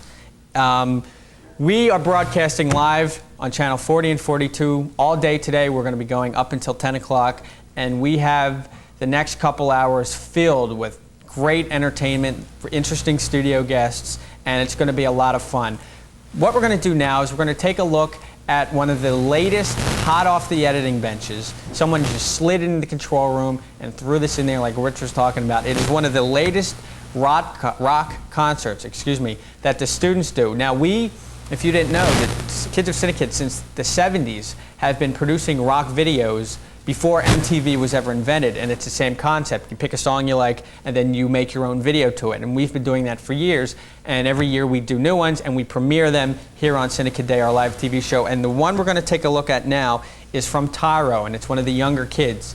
And this is Madonna's Material Girl.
Material Girl, the latest from the Tyro rock concerts. And you look at these videos and you say, that's not bad, it was done by kids. It was 100% done by kids. They have to pick the song, they do all the pre-production, all the planning, and they shoot everything and they edit it, and these are all through the minds of the kids. And that was Material Girl, that was one of the latest. And throughout the day we have a whole lot of really neat rock concerts from the track and the Tyro. And it's going to be great, so we want you to stay tuned, stick around. We got a lot of really neat programming for you. And if you can, give us a call at 659-4696 and pledge and make a donation. The money goes strictly to the organization and the kids. The staff are strictly volunteer. They're just here through the love of the program, and it's a really good cause. We have Mr. David Trachtenberg standing by live on a remote. Dave, can you hear me? How you doing over there in the studio? We're doing good. How are you doing outside? Very good. It's a beautiful day. It's a great day for Cinekyd. What's that? Oh, he's not even talking. Okay, I'm talking to myself. Well, it's a great day here. Cinekyd 1993. You can't see them, but the kids are over at the park right now, so the lot looks a little bit empty. There's no kids over here. But let me just tell you, if you're just tuning in, we've been on for many hours now. Cinekyd is trying to raise money for their summer programs. If you want to contribute, if it sounds interesting to you, call 659-4696. We have some prizes we're giving away. Tom was demonstrating some videotapes, some T-shirts, a bunch of different things. But we'd love your support. What Cinekyd's trying to do is they're trying to get some money together so that we can get the sets and the tape and all the gear that we need to produce a summer film. This summer, if I'm not mistaken, it's Timberwolf 2. So the kids are going to do a sequel to a superhero movie that's going to be coming out soon. And if you're interested in hearing more about that, you're more than welcome to call in. Oh, they want me to ask Tommy some questions. Well, Dave, Tommy, actually, how would you say that the production's going so far? What do you think about Cinekyd Day so far? I think Cinekyd Day this year has been really, really incredible technically, but all the effort that's gone in, it has such a really neat look, as you can see, and we're doing things that we've never done. What has your opinion been, Dave, well, of the actual atmosphere of Cinekyd Day as well? Well, if you let me talk, I'll tell you.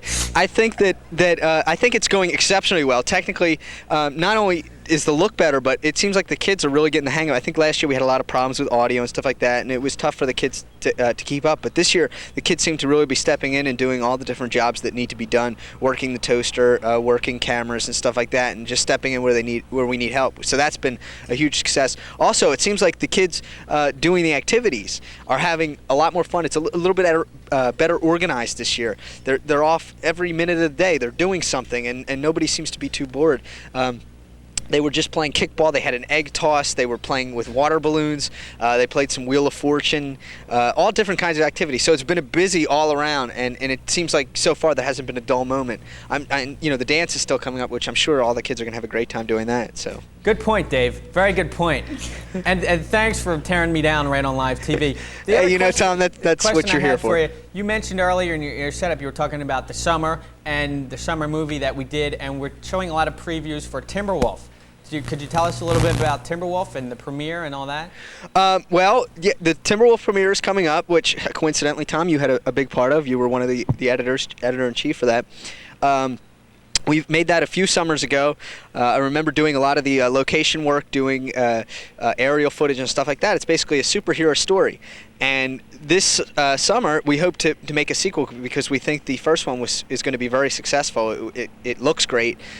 So this summer, we want to put together a sequel and continue that character, Timberwolf, it's kind of like a comic book superhero. And we hope to put that together this summer. So. Great. What do you think tell us what's coming up for Cinekyd Day, this next couple hours, what the kids are going to be doing? It's funny. It's funny you ask me that question because I don't really have a clue. I can tell you that later on from 7 to 10, the wind down will be a big dance. But in terms of activities, I'm not really sure. Right now, I know they're all over across at Turwood Park playing some games. But in terms of the next couple hours, I'm really not sure. I think they're going to be coming over here soon. Oh, you know what? I think they're going to be making a video, They're going to get some camcorders, and they're going to get to produce their own videos in groups. That's one of the activities I know is coming up. So, great. That's about all I can say. I think the control room wants to head to a tape or something like that. So we'll turn it over to the control room. You guys take it away from here. Well, there you have it. Dave on remote. He's going to be joining us all throughout Cinekyd Day and keep us updated on what the kids are doing when they're back here. We'd like to thank everyone this hour. We'd especially like to thank our sponsor, Willow Grove Printing, for sponsoring this hour. And we'll be back in about just a little bit.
It's Cinekyd Day 1992.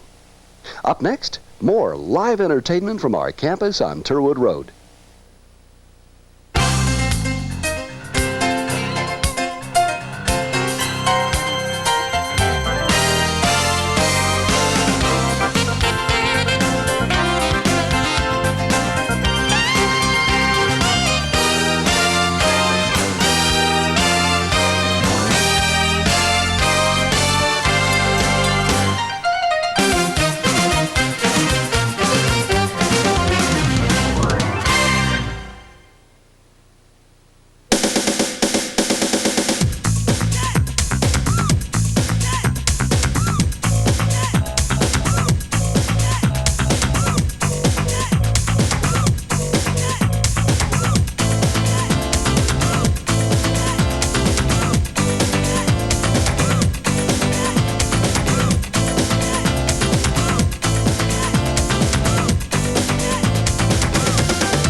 Please help our kids. Call 659-4696.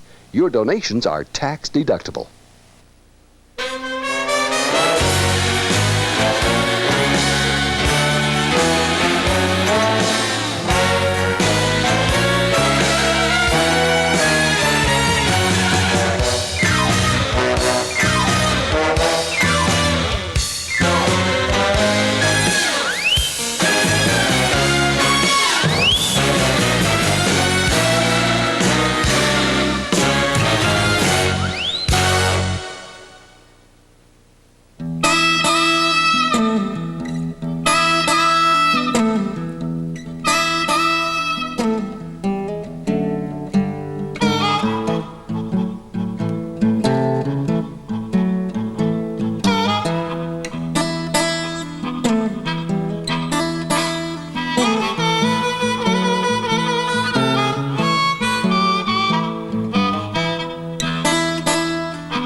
You're watching Cinekyd Day on the Comcast Cable Network. Stay tuned for more exciting events.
Welcome back to Cinekyd Day 1993. It's about 5 past the hour, and we will continue to broadcast live on Comcast channels 40 and 42 until 10 p.m. tonight.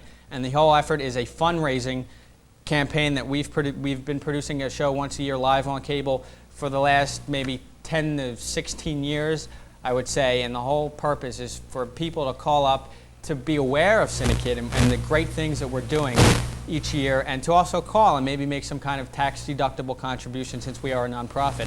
All of your donations are tax-deductible. And speaking of donations, we would like to thank Mr. Robert Weinstein of On the Air TV Apparel and Novelties. He has a store in the Willow Grove Park Mall. He is the owner, and he gave us some great prizes, and he has been a really big supporter this past year of Cinekyd, and we really want to thank him. He has the greatest stuff, and I was in there just the other day, and he has a whole line of Cheers t-shirts and games and mugs. I mean, Cheers is going to be one of the greatest shows really ever, sitcom-wise. And if you're looking for any kind of memory things, t-shirts, whatever, you see him, and he has everything. He can hook you up. So we really want to thank him for inviting himself, his store, to come in and help Cinekyd out and make donations. And in just a little bit, we will show you some of the things he donated to us, and we will auction off, and if you call in and make a pledge, you can own some of these really, really nice t-shirts and prizes that he gave us. So thanks again. This hour we have a lot of really nice, a lot of great entertainment come up. We have more remotes from our campuses. We have a lot of really interesting tapes that the students have edited, a lot of shows that are really fascinating. And we were supposed to have an interview with Miss Suzanne Muldowney. Have no fear, the underdog lady's here. You've seen her on TV.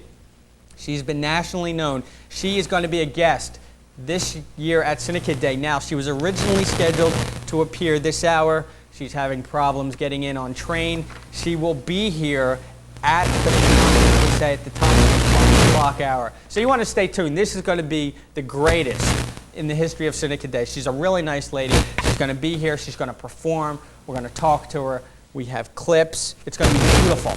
So stick around. There's a lot to come here on Cinekyd Day. And we have a video that was done this past year by the students, and it is about Mr. Sean McGuigan. He's a Cinekyd student, and it's called Up Close and Personal. It's a really good video, and why don't we check that out?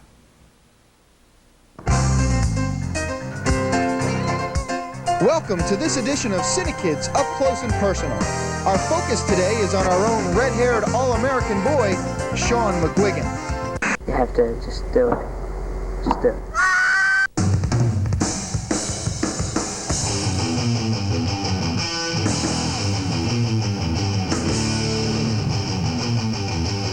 Sean McGuigan, at Cinekyd, quiet and shy, but at his Bucks County home, his good nature gets traded in for 4 wheels, a board, plywood, and some awfully difficult tricks. I started, I guess, two and a half years ago. I just was fooling around with my friends. And they were into it? Yeah. Now what gave you the urge to build such an awesome kind of ramp at your home? Well, I used to just find places to skate. My friends would tell me where ramps were, and I just, instead of traveling around, why don't we just build one? However, being a Cinekyd means having ambition and spirit. So Sean, realizing he wanted to skate even when the weather wasn't so cooperative, built a second ramp inside his family's empty barn. It is a lot of work. It took us about a month to build it, and the wood, it cost a lot to get the wood. It cost $3,000, something like that. Is a lot. How did you raise the money for it? I was saving up for, since I started skating, to get a ramp, and I had pretty much, and my parents helped out. Since Sean built this skateboarding arena, he now spends his free time trying to conquer his own creation. Is there anything that scares you about it? Learning new tricks really is scary. On the little ramps, it's not that bad because you don't have that far to fall, and you can save yourself. But most people, the pros, can save themselves on this kind, but I can't really save myself, so it's kind of scary learning new tricks. Have you ever taken a fall where you did something the wrong way and you twisted and you fell and you hurt yourself really bad? Yeah, lots of times. Practically, mostly every day, you get hurt, but not that bad. When you're when you're learning really hard tricks, then you're really getting getting the air and stuff like that. Not the lip tricks, well, some, but the really harder tricks, when you fall, you really damage yourself.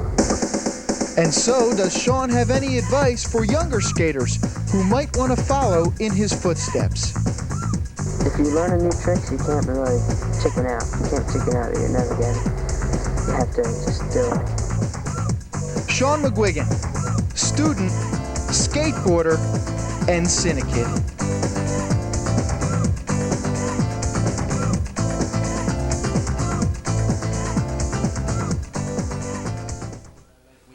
Hey, welcome back. Cinekyd Day 1993.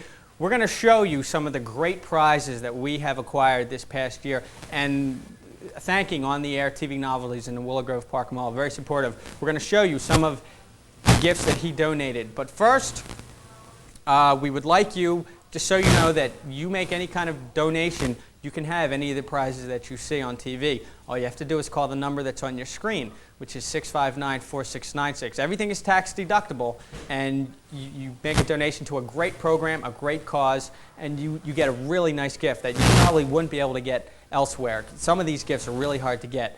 Our first prize is a TV Channel 12 apron that Mr. Bob Cole, Cinekyd staff member, is modeling for us. It's summertime. The weather's great, you feel like having a family dinner out on the Barbie. What a better way than to look really, really nice in your new WHYY TV 12 apron. Thanks, Bob. Flipping burgers. Flipping burgers. And Bob is the guy who flips more burgers than anyone. And that's something he would like. And we would like to thank our friends at WHYY Channel 12 for donating.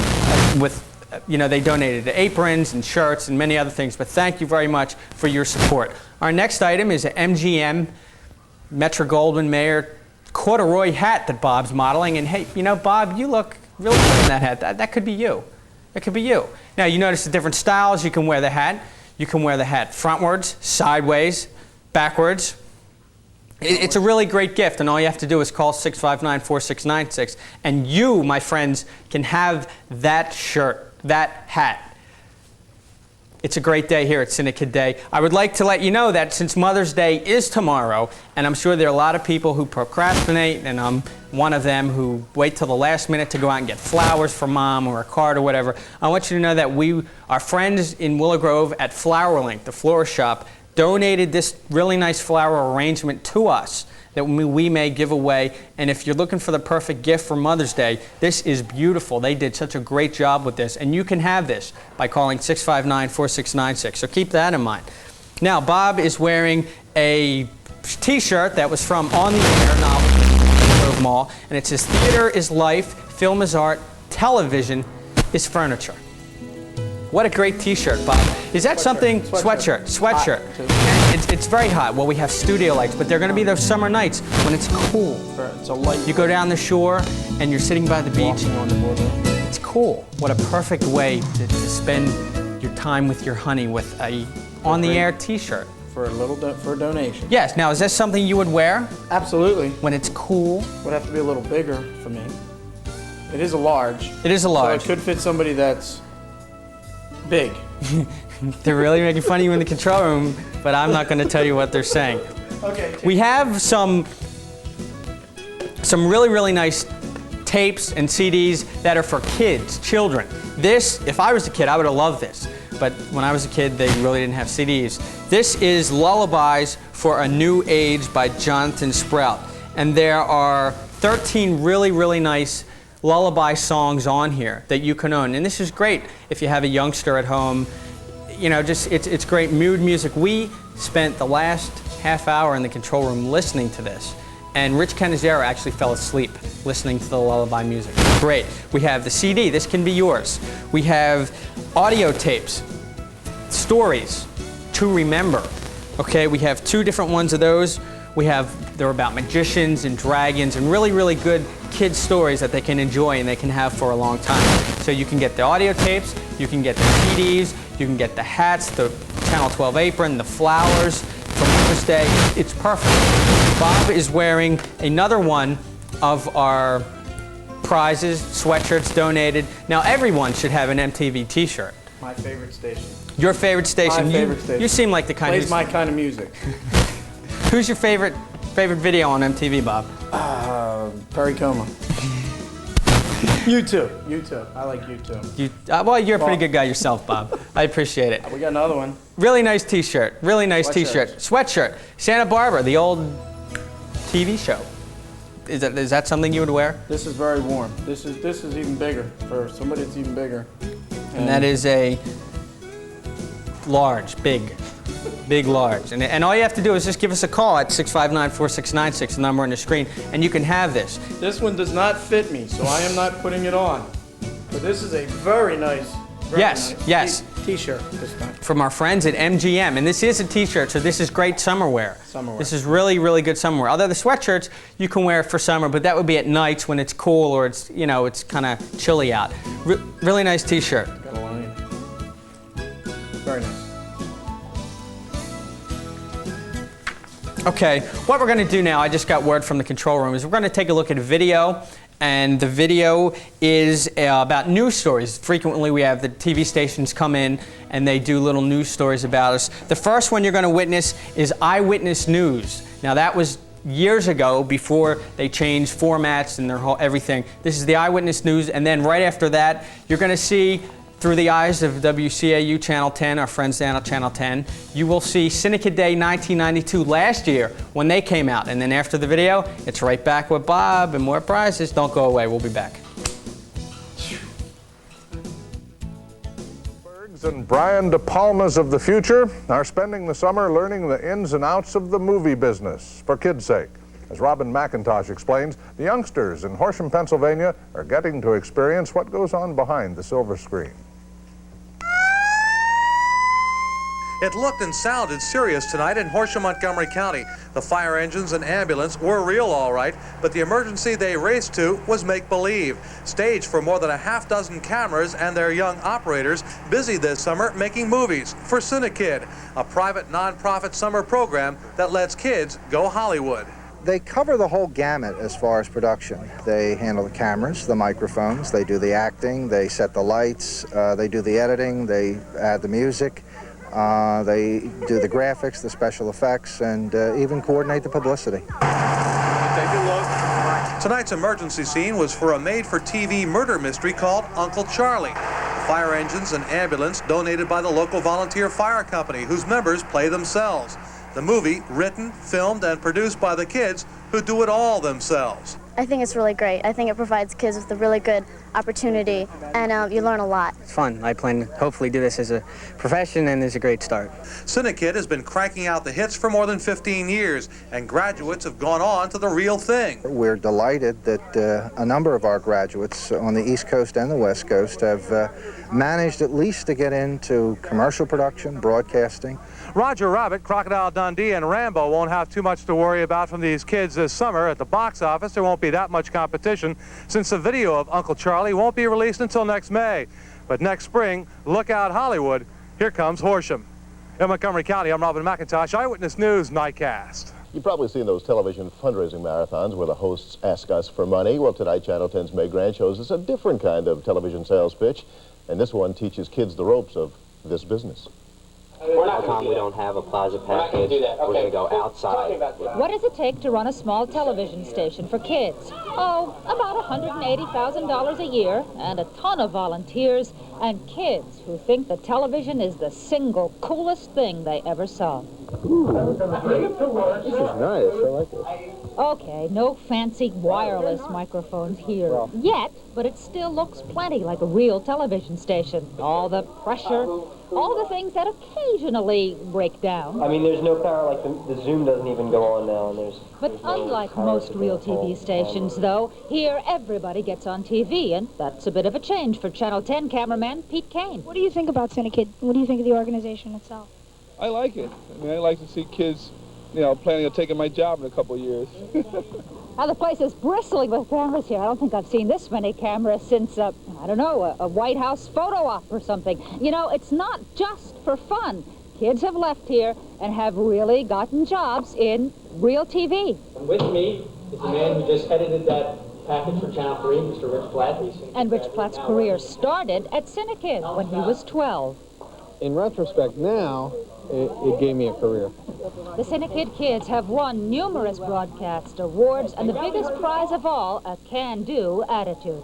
Okay, you guys, who here would like to have my job? Well, I wouldn't want Jake kick you out of the job, though. What a relief. Meg Grant, Channel 10 News. Not yet, kids. We'll be right back.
Welcome back. We apologize for the technical difficulties, the joys of live TV. My microphone died. We don't know what's going on. It's a lot of fun, but there are a lot of, it can happen. It's live TV. So thanks for staying tuned. We appreciate it. We're going to continue with our show. We have had a couple donations. People have called in, and we would like to thank them. We would like to thank Mr. Edward Weaver of Hatboro. Thank you very, very much for your generous donation. And I'm not sure which prize he was after, but we will be sure to send him something. And we'd also like to thank Dr. and Mrs. Rich Leshevsky of Huntington Valley for their very generous contribution of $100. Thank you very, very much. And I'm sure they're interested in a lot of the prizes we have here at Cinekyd Day. And we'll be sure to send them out to you and everyone who's called in. And you too can own one of these really great Cinekyd prizes. All you have to do is call 659-4696 when you see something you like. My buddy Jake is with me in the studio. We're going to show you some more of the prizes that we have. And actually, we tried to put this shirt on Bob,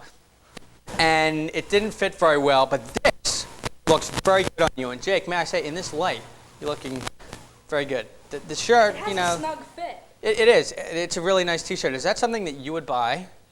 Yes. If you had the money? Yes, if I had the money, I would buy it. All you have to do is call 659-4696 and make a pledge, and you can own anything that we're showing you. We have some really nice T-shirts from the TV stations, and this one is from KYW TV3 News Radio 1060 and KYW TV3. And this is a really neat T-shirt. This is great summer wear. You can really, really have a fun time just bopping around, doing your errands, doing whatever. And it says KYW News Radio 1060, all news all the time. And then on the back, it says Blizzard of 93, we had it covered. Kind of funny. This can be yours for a very nice, generous donation. All you have to do is call the number that you see on your screen. We have a WHYY TV12 barbecue bib that Jake is modeling. It's an apron. It's not a bib. And Jake, you're looking very nice in that TV12 Why, apron. thank you. Do you?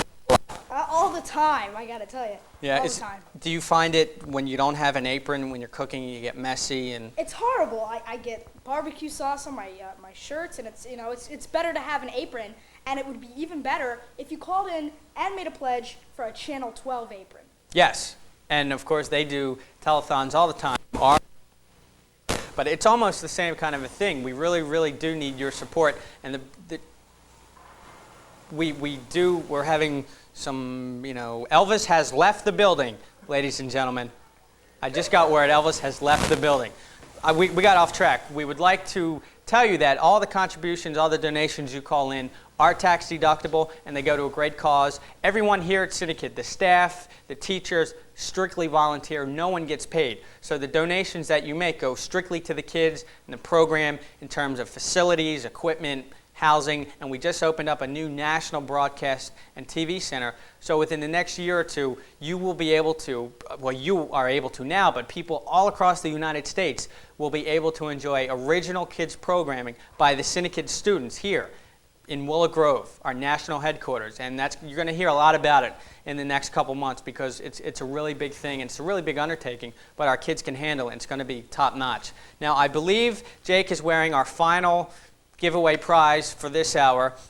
It is a Santa Barbara sweatshirt, and it's a very nice colored greenish blue with white lettering. It looks very, very nice.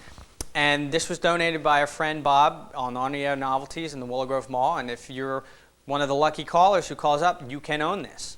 You can own that. And Jake, thanks for modeling. So you did a great job. Sure. And I think if you never go into broadcasting, you could probably model things on public access TV shows. Really? Yeah, really, really nice.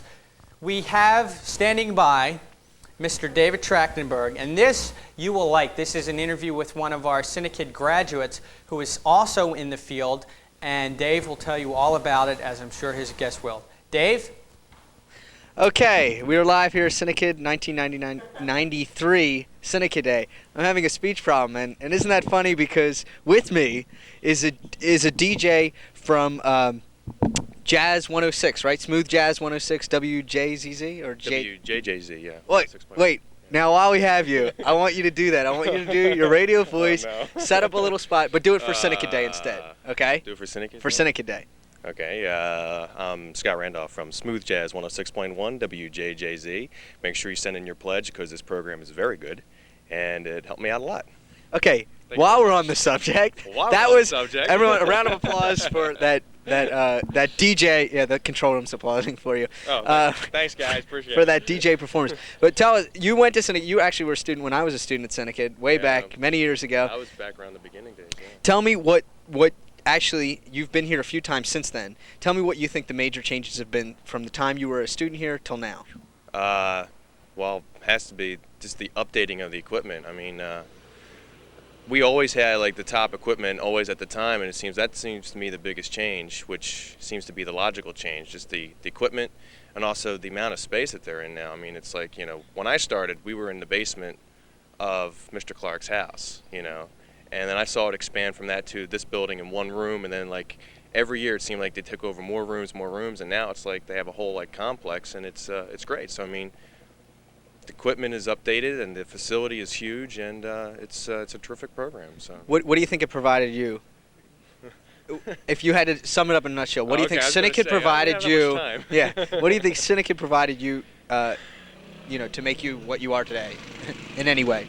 It provided me with the experience of the knowledge of the equipment, to also I think also the ability to get along with others as well, and but just what it taught me as far as with dealing with equipment and dealing with the industry, and learning the basics and even beyond was terrific. And it's something, you know, and it was something that I've talked about with others who've went here.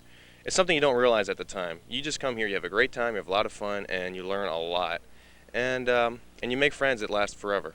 And that's you know, you can't get a program like that anywhere else. How did you get into radio? How did I get into radio? Honestly, I just kind of fell into it, and I started out at Eagle 106, and I was just a guy handing out bumper stickers, and they took note that I was able to handle more responsibility, and within a few months... You handed out those bumper sticks very well? I handed out bumper stickers better than anybody, let me tell you. I was just great at just going, here you go, sir, thank you for stopping by. And but in about like 3 months, I started producing the live broadcasts, and I did that for just about for 4 years or so, and so it was just, you know, it was just a matter of them taking note of, you know, I was able to do more than just this elbow motion here. Yeah. So it was something that grew, and they took note that I knew the equipment, and I, you know, they thought I learned it in college, which I didn't. I didn't graduate from college, and it was stuff that I learned from here, and they just assumed I went to college, and then, like, you know, everyone was surprised when I found out I didn't. Yeah. No, I learned it from a place called Cinekyd, and then so people are aware of it. Yeah. Especially when Jake used to call in for Worst Joke Wednesday. Jake from Cinekyd. Jake Fogelness used to call in for Worst Joke Wednesday. They knew what it was. We'll have to get some of those jokes later. How do you like being on the air now? What do you think now that you're doing some DJing, you know, on the air? You gotta love it. It was a very radio. There's a lot of changes. So we went from Eagle 106 to Smooth Jazz, and they asked me to stay, and they asked me to do an air shift. So I was probably one of the few that wasn't crying over the spilled milk, and it's exciting to be in Philadelphia, to be on the air. You know, I mean, you know, no matter what the music is, it's exciting. So. Where do you see yourself 5 years from now? A home asleep. Oh, on day shift. 5 years from now, I'd like to be programming a station somewhere, to be honest with you. Yeah. Your own station? Maybe owning something someday? If you give me a loan. We'll work that out later.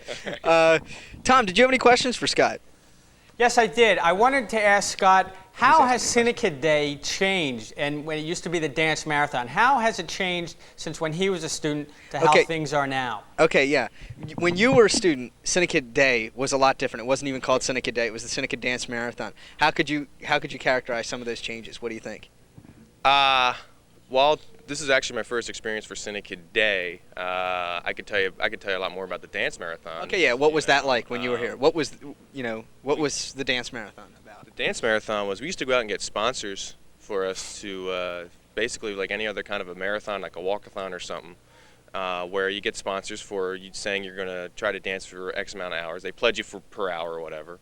And we'd start at like 12 noon and go to like 10 o'clock the next morning. Like, it was like an all-night thing. And they provided a place for, you know, the kids, like, you know, they couldn't make it through the night, for a place to sleep or whatever. And of course, you try to go through the night without sleeping. Did you make it? As I got older, I did. Yeah, when I was younger, no, I didn't make it, but it was sure fun trying. Anything else, Tom? Yeah, does Scott have any memorable moments from dance marathons that he participated in? Is there any one particular story that you remember from a dance marathon that really cracks you up, or you just remember fondly or whatever?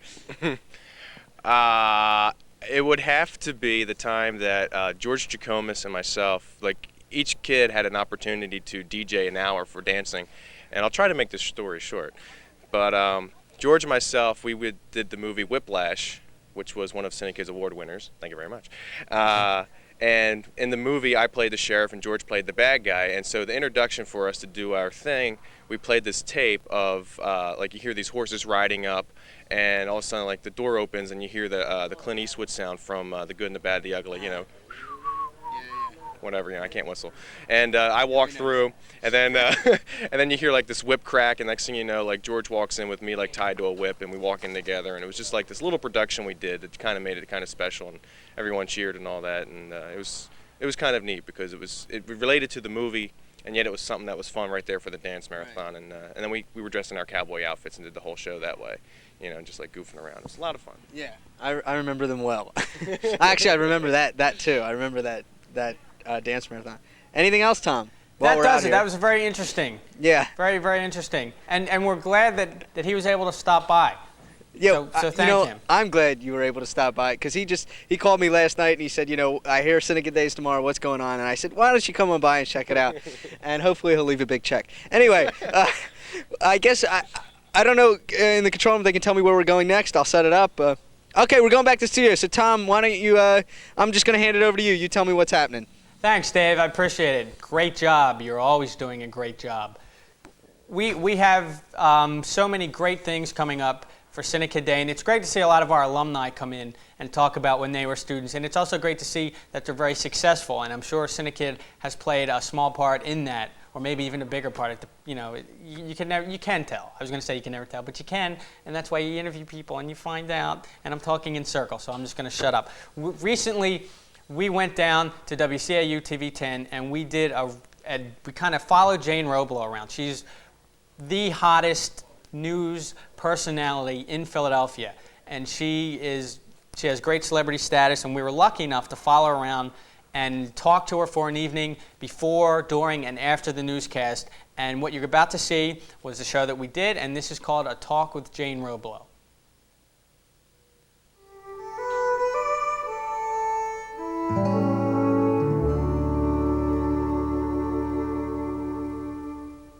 Newsroom Jane Roblo. Hang on 2 seconds, I'm sorry. Newsroom Jane Roblo. Newsroom Jane Roblo. Are they going to do the story? Meet one of Philadelphia's top TV news anchors. Jane Roblo, a former reporter in Spartanburg, South Carolina, found herself going from the country's 35th largest TV market to the 4th largest TV market. Our Cinekyd camera crew was lucky enough to follow Jane around for an evening. We spoke with her about her views of the television industry, as well as her thoughts about herself. Meet one of the most recognized people of Philadelphia. Don't you think Jane Roblo is probably the greatest thing to happen to Channel 10? Jane who? Thank you. Jane told us about the first time she arrived at Channel 10. Well, the funny thing is, the first day here, I kind of walked in the door and expected somebody to say, oh, let us show you around, and da-da-da. And so I came in, and yeah, ha-ha. I went into the news director's, hi, I'm here, and it's like, great, if you'll just sort of sit, there's a desk back there, right, if you'll just kind of throw your stuff, I'll get with you in a minute. So I'm kind of sitting with my little briefcase and stuff, waiting on somebody to tell me anything at all. And one of the producers, who was Orion Reed's producer at the time, said, has anybody shown you around? And I said, no. She goes, well, come on. So she took me around and introduced me to all the editors. It's a fine how do you do, isn't it? Familiar. Yeah. Welcome to Channel 10. Sit over there. We'll get with you when we can. Well, Jane certainly found a place for herself. She anchors the 6 o'clock and the 11 o'clock news slots. Being one of the station's ace reporters has its advantages. This past year, she was assigned to cover the presidential inauguration in our nation's capital. Here is Jane Roblo. And good evening, everybody from Washington. We're here at the Kennedy Center where this afternoon there was a celebration of children, and just after that a celebration of youth. It was a wonderful time for hundreds or thousands of children to come here together and have a first-hand look at who will be their next president and first lady. They also got to talk with Mr. Went down to cover the inaugural. They're standing on Capitol Hill with a million other Americans who are stone quiet. Nobody was breathing out loud as they're listening to Bill Clinton take the oath of office. Same words that every president of the United States have uttered since George Washington. And I'm standing there. I'm not watching it on TV or listening to it on the radio. I'm standing there, you know, and they're paying me to be there and to witness that. You know, cannon go off and you're, wow, this is incredible. You are gonna love this story. I got a call today from a woman, I'm talking slowly so I can find my notebook. I got a call today from a woman who said that she saw your series last night on acupuncture, and she said the gentleman at the end of the series who was being treated for alcoholism in North Philadelphia is my father, and I haven't seen him in 23 years. Isn't that wild? All he wants, though, the whole reason he wants me to go there to shoot is because he wants to show this baby Elizabeth. He wants me to like put my hand next to her. It's hard to imagine a human being so small. Elizabeth's body is about the size of my hand and she's already 7 weeks old. You just mentioned the power of television. Do you think it ever goes too far and kind of pushes the limits? Every day, Tom. Every day? Every day? I think so. Every day. I could give you about 4 hours on tape about programming and some of the nasty, gross things you see on soap operas. But trying to think of examples. I think we do. I think we have to be a lot more responsible to what people see. If I tell you that somebody's dead, you believe me. I don't have to show you the bleeding body. We don't do that on Channel 10. We're not really into showing you a lot of blood or gore or whatever, but some other people are. And I'm afraid that the more that happens, the more that line is going to get pushed and pushed. Recently, Jane came to Cinekyd to speak to our students about the TV industry.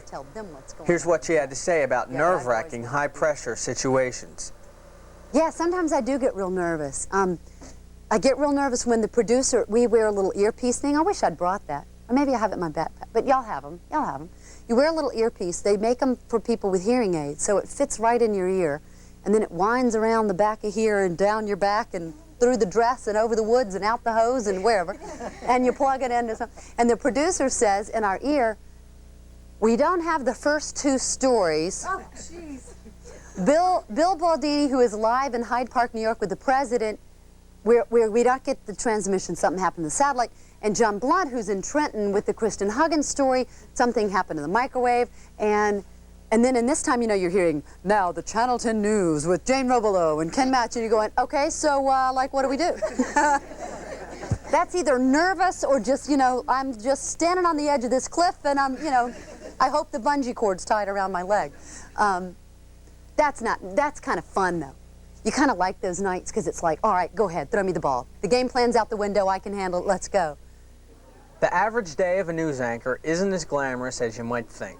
You arrive at work around 2 in the afternoon, review the script for the night's newscast, usually call around and talk to other reporters about their stories. Review the script some more, talk with your producer about upcoming projects, review the script and make modifications.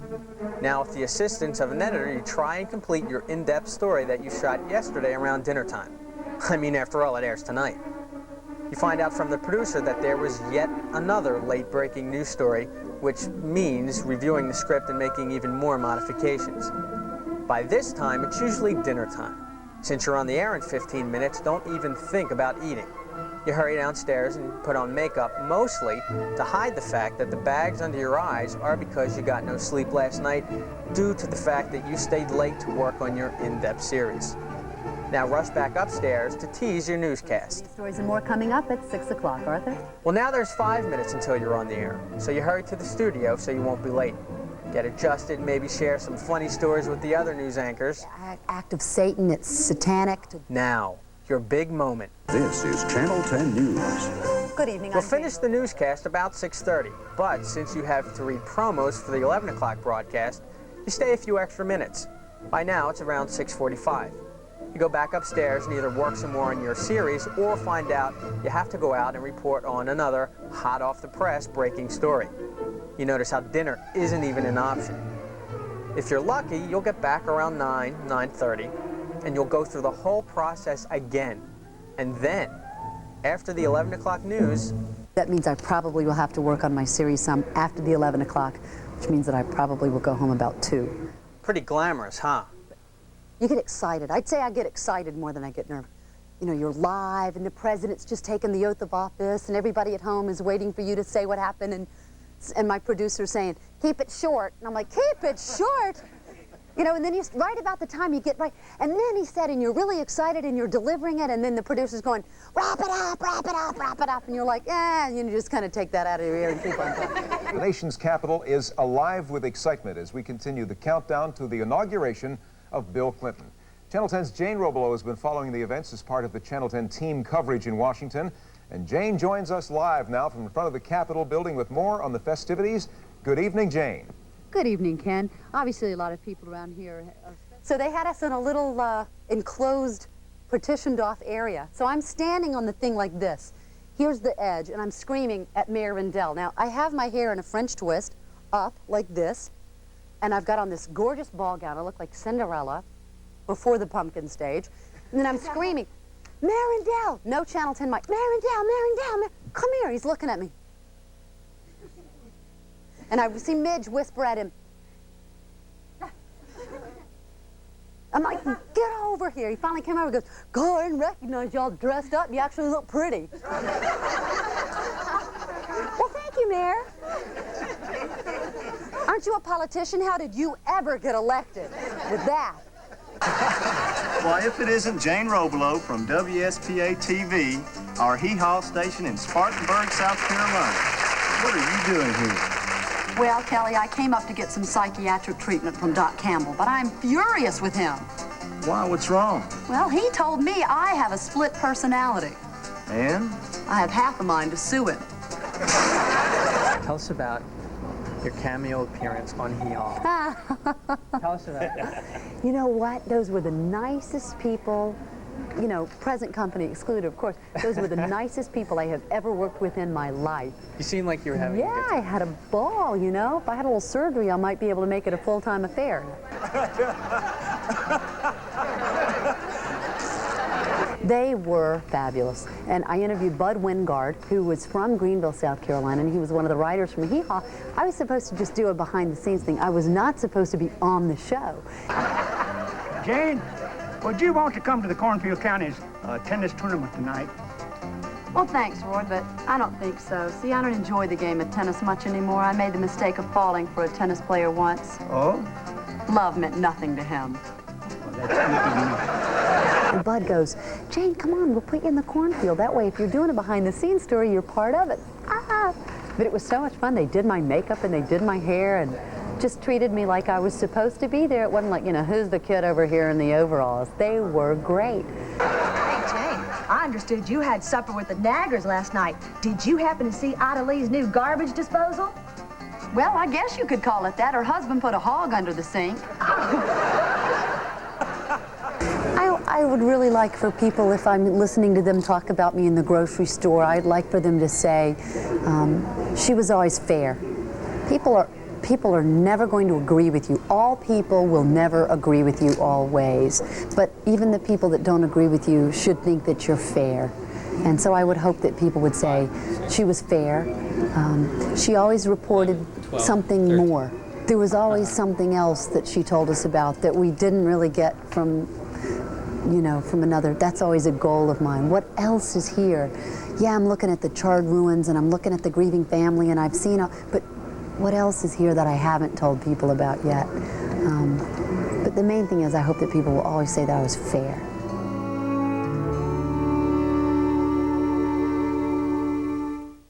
There you have it.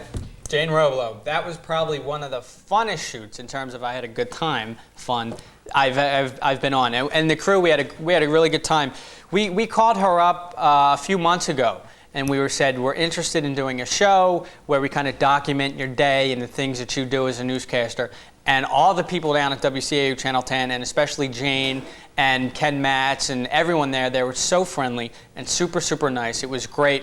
You know, it's a good video, and we had a really good time. And we did get prizes for Cinekyd Day from WCAU, and we have really, I don't have any with me, but we can get them and show them to you later. They're little WCAU TV 10 keychains. They're really, really nice. All you have to do is any of the prizes you see today on TV that you would like, all you have to do is call up 659-4696, make some sort of donation, a pledge that supports our students, and you can come by today, you can pick it up, or we can mail it to you. It doesn't matter.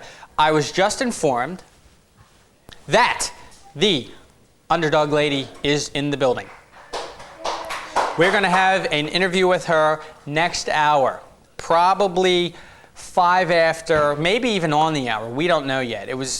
Today is an incredible day, and we're broadcasting from our studio in Willow Grove. We're doing remotes all around the campus, and we are broadcasting from the mall. And that brings me to another mall remote, and we have Dan Oceanreither standing by, and we're there all day through the mall. And Danny, take it away. What's going on at the mall? And welcome back to the Willow Grove Mall. This is Dan Oceanreither, and I'm with Jerry Robbins. He just gave a presentation, and Jerry, why don't you tell the audience who didn't get to see you yet what you talked about? We talked about growing herbal topiaries, how to grow them, how to shape them, what to clip, what to look for, and how to select a plant, what materials you need, and how to take care of them after you're done. We took a look at some of the mature plants that I brought, what your plant would look like when you're done pruning it, and what you'll have to do down the road. How'd you get started doing this? If Keith can get a shot over here of some of the plants, take a look at these. They're incredible. But how'd you get started doing this? I have a bachelor's of science degree in ornamental horticulture, and worked as a designer for a while, floral designer, and then started growing herbs. Growing herbs, I just started selecting a few plants and training them. First it was the easy shapes like a standard or a wreath, and then moved on to some more interesting and unconventional shapes. Jerry's a little shy. We have to tell you that he won Best of Show at the Philadelphia Flower Show for the past couple of years, and also last year alone he won 43 awards at the Flower Show, Philadelphia Flower Show. One quick last note, let's do a little plug for you. You've got a video coming up, I hear. This summer we're putting together a video. It's called The Art of Herbal Topiary. It should be available the next month or so, and it will be very similar to the lecture that you saw here today. A lot more plants and a lot more different techniques will be available for you. So if you're interested in that, contact Cinekyd. And that's at 659-4696. Thank you, Jer. Thank you. We're also going to be, you can call 659-4696 to make a donation. That's why we're here for 12 hours from 10 a.m. to 10 p.m. getting everything done. We're going to be at the Willow Grove Mall the whole time until 10 p.m. We're also going to be having coming up Lou Tilley. The radio station 103.9 will be doing some broadcasting, and Keith's going to take a walk with me just to keep things interesting. And what you see behind me is the Willow Grove Mall. We're leaving the stage area because all morning and afternoon you've been seeing the stage area and what's been happening. We've had some dancing going on. We're going to have a Dance World coming up soon to our stage. We're also going to be having some other acts. So if you're in the Willow Grove area and want to come down to the Willow Grove Mall, come on and do it. You know where we're located, or if you need directions, call 659-4696, or to make a donation that's tax deductible. We are a nonprofit educational organization who is completely run by volunteers. We had the Abington Police Department. I'd like to thank them for bringing their canine unit out. Just to give them a quick little plug, next Saturday, May 15th, they're having a memorial show that they do every year, and they could use your support. They help us out at times when we need them, so now's the time when they need us. Let's give them a hand. That's May 15th, next Saturday, and you can contact the Abington Township Police Department to get the information about that. Or come by the Willow Grove Mall. We have some information at the tables. And if you come by the Willow Grove Mall and mention you saw us on Comcast Cablevision Channel 40 or 42, you can be put into a drawing to win a free AM/FM stereo cassette recorder. Okay, and that's about it from the Willow Grove Mall, and we're going to take you back to the studio to all the excitement that's been going on at Cinekyd Day 1993. Thanks, Danny. Wow, what a guy. Danny Oshervay there personally, has been doing a fantastic job at the mall throughout Cinekyd Day, and we want to thank all the people at the mall, Cheryl Doherty, Carol Koch, the entire Willow Grove Mall management, as well as some of the stores on the air. And Taylor store, they gave us prizes. We have a bunch of other stores we'll be telling you about in the upcoming hour. It has been a day filled with excitement, non-stop activity, and to be at the mall, this is the first year we've ever done that. From what I'm seeing, it's very, very successful, and we're hoping that in the future we could do projects from the mall also. And I just wanted to say, it is just about coming up on the 5 o'clock hour, and I just want to tell you what's going to be going on at the mall from 5 o'clock on. If you're going to be in the area, you're going to be stopping by, it's a great time to swing by. And as Danny said, you could come by, say you saw us on channel 40 or 42 Comcast, and you put your name into a drawing. And I've seen the radio. It's a really nice AM/FM stereo cassette radio that we're going to be just giving away if you just stop by. It's a great prize, and Danny's done a fantastic job. He was there all night setting up. He's done a lot of the preparation for that. So Danny, personally, thanks. You've been a huge help.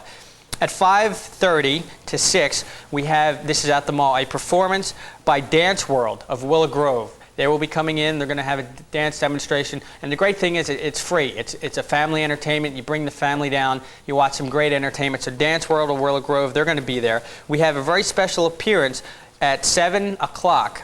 I think it's 7 o'clock by WDRE 103.9. They're going to be there. They're going to be broadcasting. I'll check the times for you. They're going to be there for an hour broadcasting live, giving away prizes. It's going to be a lot of fun.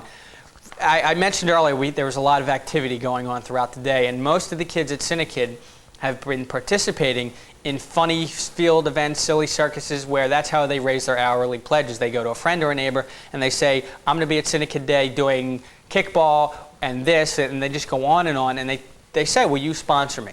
And their neighbors say yes, and that's how we're raising funds through the kids, and we're hoping that the viewers will call in and pledge the students, pledge our organization, 659-4696. And what we have on tape now ready is unedited footage of the kids from the Willow Grove, from Turwood Park. We were just at the Willow Grove Mall. They're at Turwood Park, and they have been playing kickball. And it's unedited, and this is going to give you a chance to see what the kids have been doing. So we're going to take a look at that, and coming up next hour, the Underdog Lady. But first, it's Turwood Park. We'll be back right after this.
LCD, there's one marker, okay, and there's one shaver per team, okay? Every member of the team gets a balloon. Okay, the point is filling your own balloon and blowing it up. Okay? The idea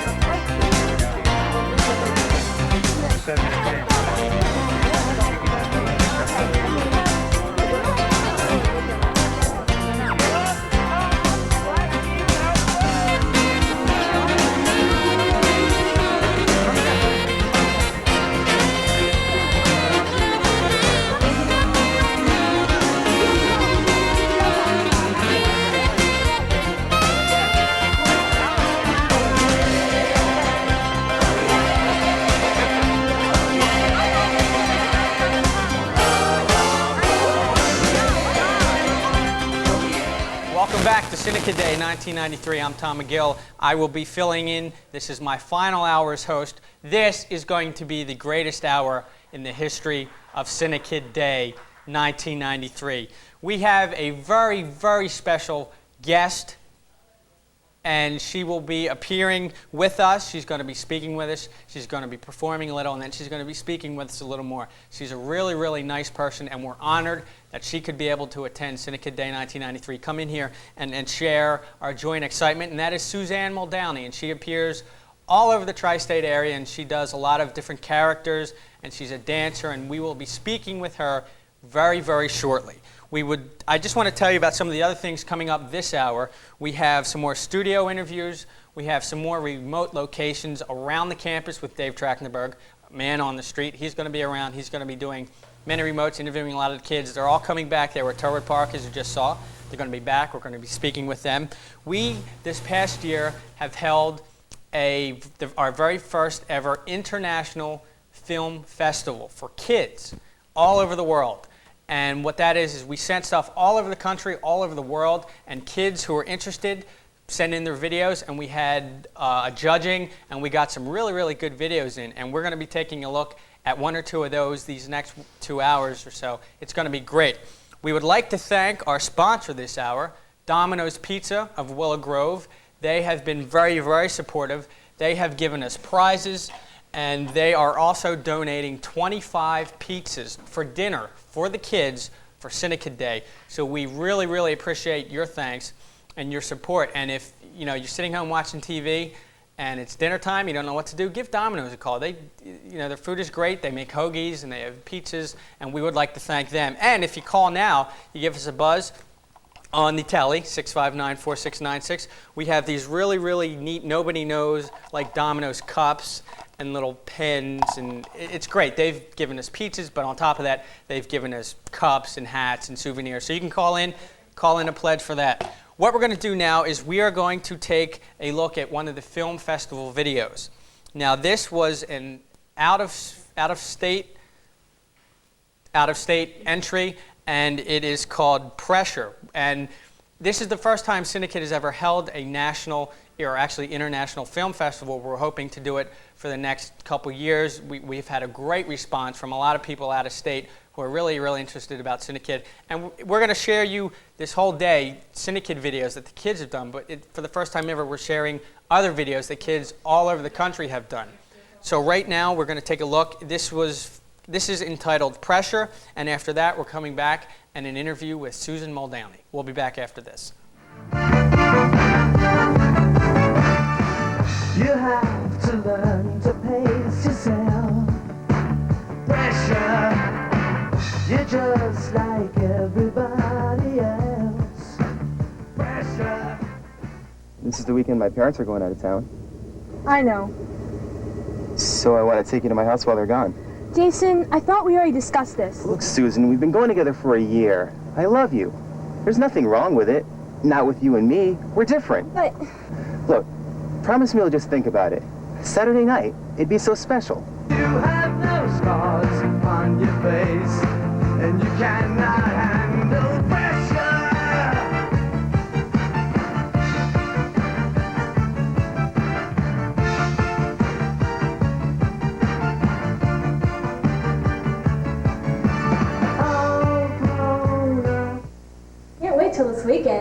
gonna be so much fun. So what happened next? So then he kissed me right in front of my parents. Oh my God.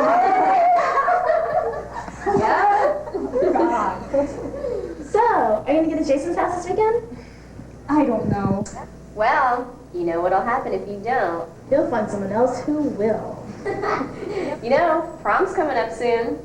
So what's that supposed to mean? Whatever. Touchy. Anyways, so as our What do you know? All your life is Channel 13. Sesame Street. What does it mean?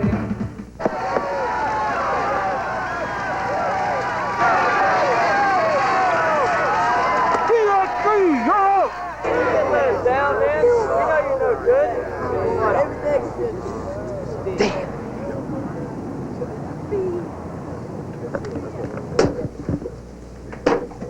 Jason, the strikeout king! Yeah, just like he does every weekend with Susan. I want you to shut up. Ooh.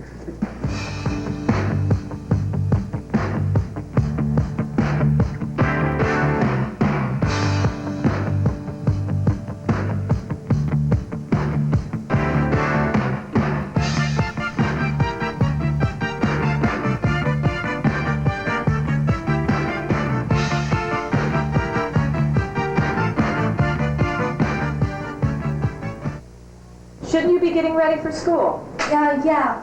Mom, I was wondering. Yes? Did you and Dad ever sleep together before you were married? Susan, we need to talk about this. I've got to leave for work in 5 minutes. Can we talk about this tonight or this weekend, please? We'll make a time. Yeah, okay, I guess so.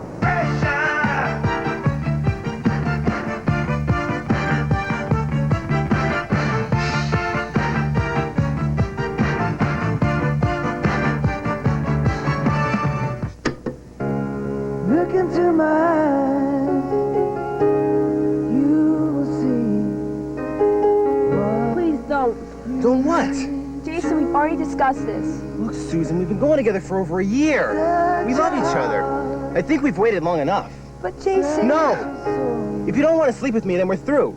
This is it, Susan. Tomorrow is Saturday. I'm picking you up at 7, and you better be there or we're history.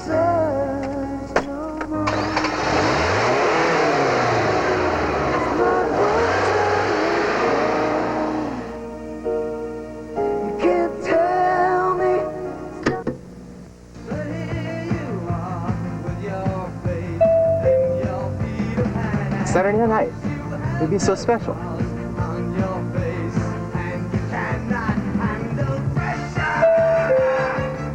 You'll find someone else who will.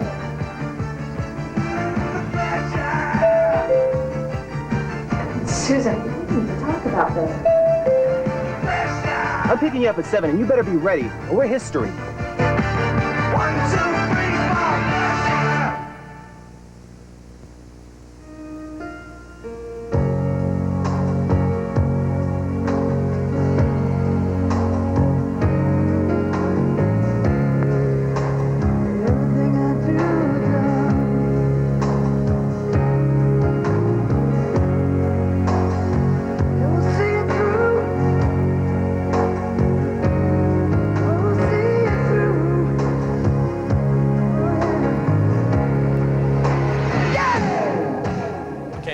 Hey, welcome back. It's Cinekyd Day 1993. That was Pressure, and that was from an out-of-state video, a school, and that was very well done. And we're looking to do many more film festivals. My guest at this moment in time, Cinekyd Day 1992, is Susan Muldowney, and she is appearing as the underdog lady. Suzanne? There's no need to fear. Underdog is here. All right. Round of applause. Let's turn that down. How are you? How are you doing? I'm all right. How was your trip in?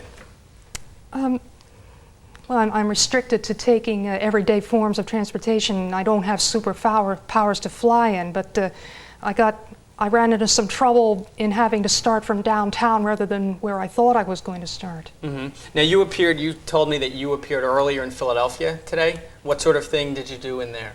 I didn't do a performance there. It was just a club meeting of an organization that I'm in. Mm-hmm. How did you get started doing The Underdog? It began in the late 50s when there was a vintage TV series based on Superman with George Reeves.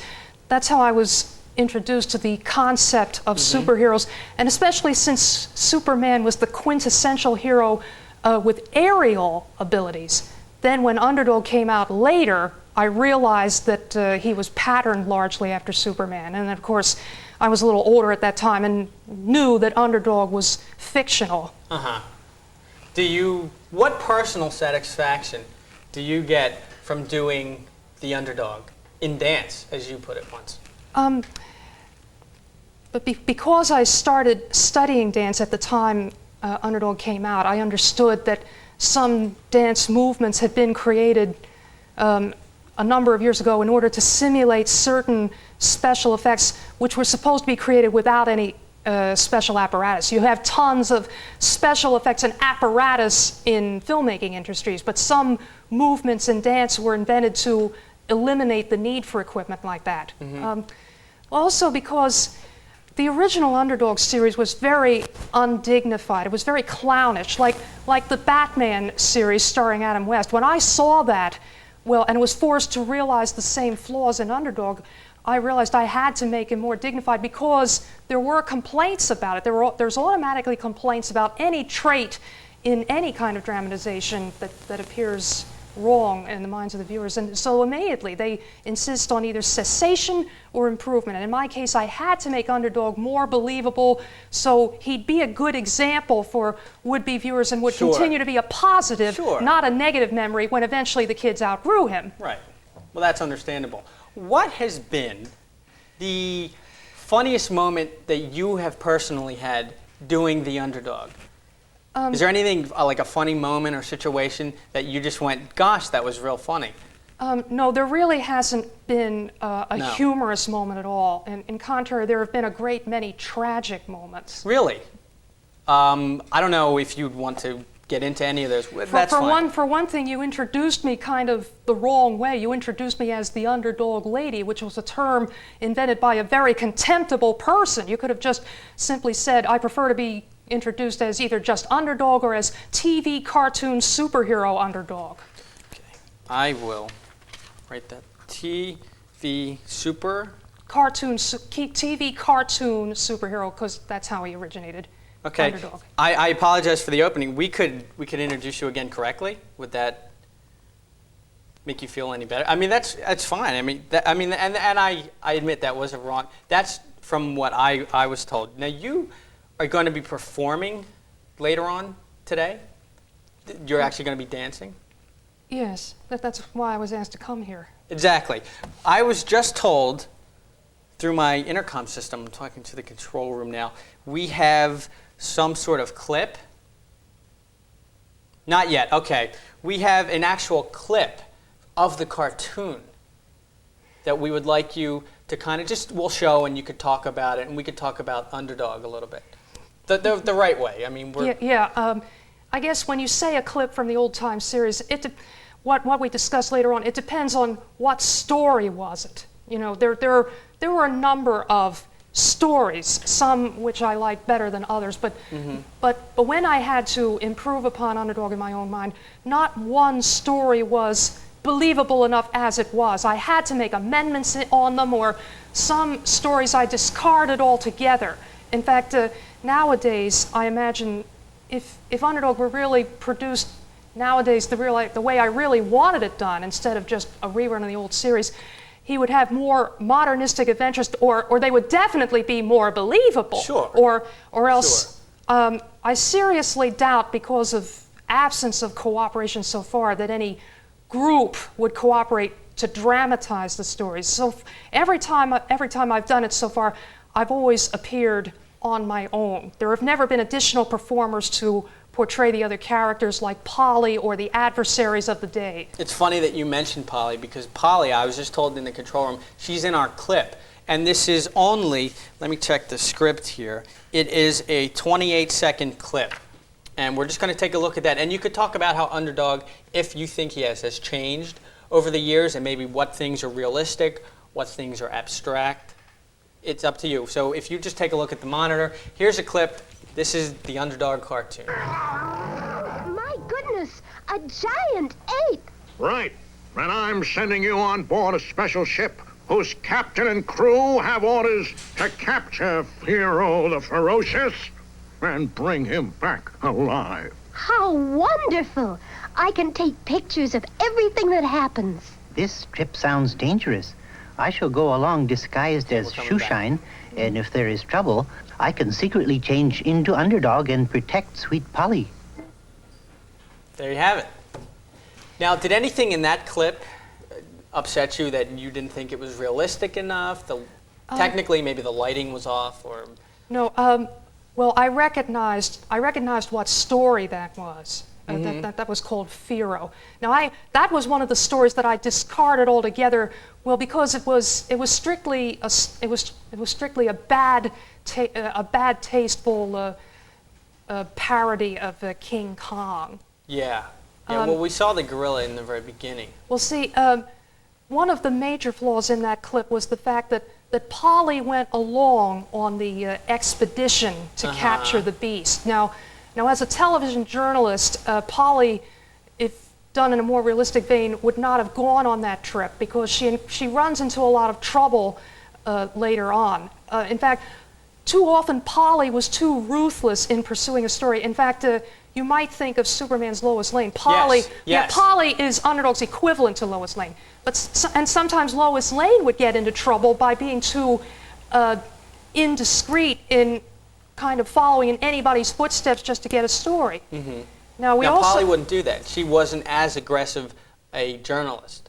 She was too careless, especially in this particular story. In that, in this story, she was on a dangerous expedition in which she ran into a lot of trouble. And she was the captive beast's celebrity lady in waiting, and that too led to a lot of trouble. She got herself into dangerous situations because she wasn't discreet enough, or rather the writers of that story didn't make her sensible enough to stay at home and maybe monitor the expedition somewhat like we're doing here, monitoring different scenes of kind activity. Of analyzing bits and pieces of it. Yeah. Well, also we saw Underdog on the far right, except he wasn't Underdog then. He was his cover-up, Shoeshine Boy.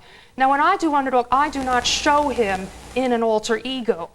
I prefer to have him as more or less a deus ex machina. He materializes when he's needed, and then once he no longer is, he just disappears. Okay. Well, great. You're going to be with us in a little bit. I had a question. You're going to actually be performing Underdog and Dance. I was wondering if some portion during your performance, if you would be able to show me and maybe teach me some of the moves? I suppose I could. The thing is, I said in the beginning, a lot of dance moves were created almost 200 years ago to create special effects. I could show you what moves they are, but chances are anybody watching who's involved in systematic dance training may recognize some of those moves, so that to them, they're as familiar as the backs of their own hands. Should we put a disclaimer before you dance saying that children should not try this at home because you're a trained professional? No, I'd say children shouldn't try these moves unless maybe they're involved with systematic dance, or else if they do try them, some of the moves I might show ways that they're not as dangerous as if you tried them in their original form. Okay, great. What we're going to do is we're going to take a cutaway, and I believe this is a remote. We are going to set up, and we're going to get the dance area set, and we're going to come back and actually see Suzanne dance for us live and show us the proper techniques that you should use when dancing, or you're going to show us about the Underdog and the different moves just as we discussed. We'll be right back after this.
1993 Cinekyd Day.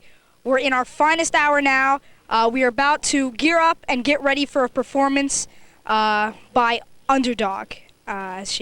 We have someone ready here with the music, and let's go right now. Tom is with Mrs. Maldani, and she's going to perform for us some of her dance moves.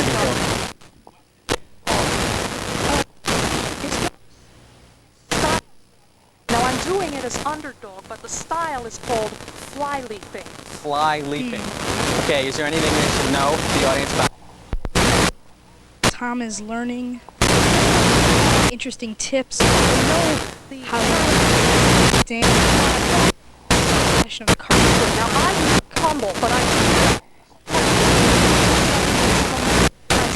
she's giving tips Okay, to Tom. could you teach me one before we go, just so I can kind of get into it? Well, too bad those lane indicators aren't long enough, but I think I will. No, yeah. It seems that, Tom. Okay, can I? Okay, it's not working? Okay. Okay. How was that? Was that pretty good? Yeah.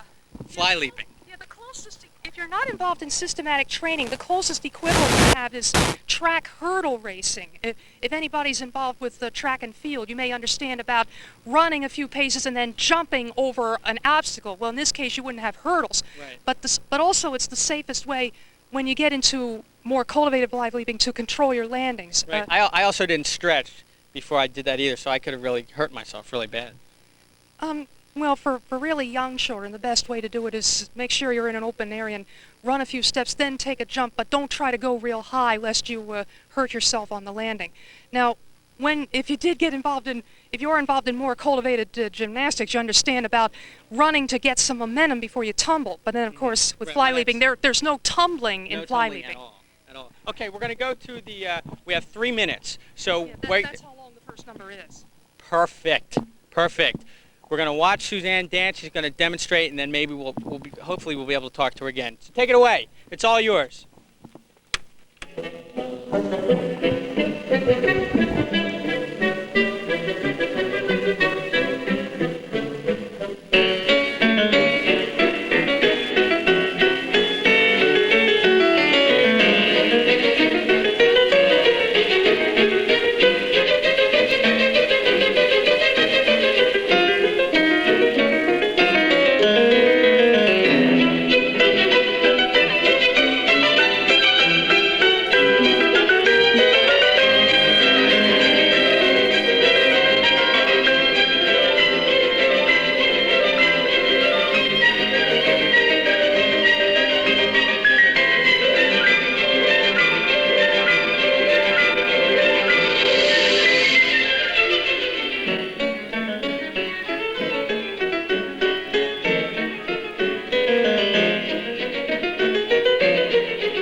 Let me tell you, that was incredible.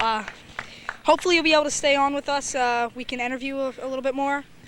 Right now I have to catch my breath, but soon I expect to do at least one more dance. Okay, stay tuned for Cinekyd Day 1993 from more all sorts of things from Susan Muldowney. She performs Underdog in dance. All the viewers are here. They are astonished and amazed at something I've never seen before. All right, we're gonna go over to the fact slate now. Take a look at some of Cinekyd's some interesting Cinekyd facts.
Cinekyd Enterprises, winner of the 1986 Houston International Film Festival, winner of the 1990 Association of Visual Communicators Award, winner of the 1991 United Way Outstanding Volunteers Award, winner of the 1991 Telly Award, winner of the 1991 Association of Visual Communicators Cindy Award, and winner of the 1992 Houston International Film Festival. Welcome back to Cinekyd Day 1993. There's really not much more we can say. We've tried to provide you, the viewing audience, with the best entertainment to man, known to man. And with me in the studio is our state representative, Rory Cornell. How do you possibly follow something like that? It was my first experience in learning about the underdog woman, lady, and I was kind of amused and amazed. I wasn't quite sure what she was going to do from time to time. I'm happy she came here and provided not only the staff but some of the people that have been here all day kind of, in my opinion, some comic relief. Yes, because it's been a very serious show all day if you've been viewing in. When did you first know that you were interested in politics? What did you do as a kid that maybe interested you? Oh, my word. I guess I grew up in politics. My father was a two-term county commissioner here in Montgomery County. My grandfather was a prothonotary here in Montgomery County, and my great-grandfather was a sheriff in Bucks County, all elected at the county level. So I suppose I was weaned on it at a very early age, listening to many conversations around the breakfast table or the dinner table. And I think my parents instilled a belief in me to be helpful of people, and that's obviously what I've tried to do during my term of office. Mm-hmm. Now, how long, years-wise, have you been our state representative? I was first elected in 1978 with Governor Thornburg, and I have served ever since. I am currently in my 15th year. Wow. Wow. Is there anything... Some people have said I'm a walking example of term limitations.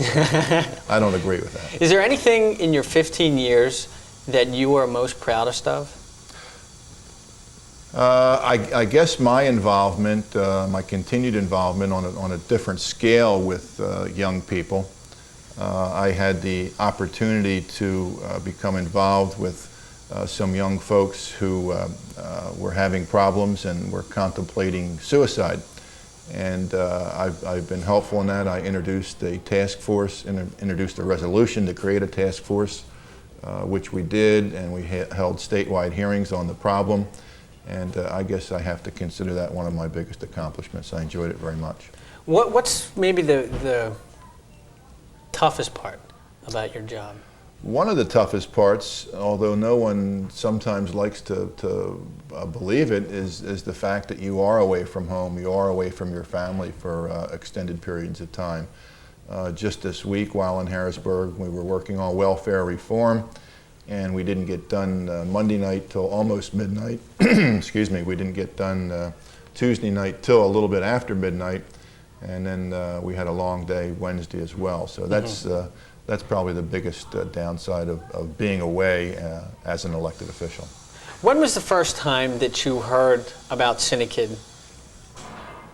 Can you remember? Oh, I can't really remember, but I have to believe it's been probably 15 years ago when I first entered office, or very close to that. I've been very conscious of what the young people do down here, and do it very well. What do you think's the best part about Cinekyd? I think the interaction, not only the educational benefits that the young folks derive from this, from being here and doing it hands-on, but I think the interaction with them, with each other, I think is a very valuable asset that they'll carry through life with them. I don't know of any organization that offers this type of hands-on experience. I mean, we're here doing a live 10-hour telethon. We're on 2 cable channels. You know, we're all over the place. It's really, unheard of in a way. It is. It's probably one of a kind. I had read some of the information that some additional information that Romeo Muscucci had kindly enough dropped off to my district office, and it is one of a kind across the nation, and the founding fathers and the young people who have provided this service over the years should be congratulated. Going back to politics, where do you see yourself, say maybe 5-10 years down the line? I see myself in 10 years probably retired, I would guess. I'm not sure. Politics, I think you have to be sometimes at the right place at the right time. Timing plays an awful important role in what you might or might not want to do. Next year they have elections for Congress and for state Senate and for state House and for governor and lieutenant governor. At the current time, I think I'm very happy to be right where I am in the House of Representatives in Pennsylvania. I was fortunate enough after last year's election to be elected to a Republican leadership position within our Republican caucus in Harrisburg. So right now, excuse me, right now I'm having fun in Harrisburg. Okay, if say you never were involved in politics, never ever, what do you think you would be doing? What would be your second love? What a wonderful question. Probably I would have to say something to do in the food service industry. One of my greatest joys while I'm not working is cooking. In fact, I cook most of the meals I prepare for my family. So I would have to think, if I weren't involved in politics to the extent that I am, that I could be a short order cook at Daddy Pop's in Hapro.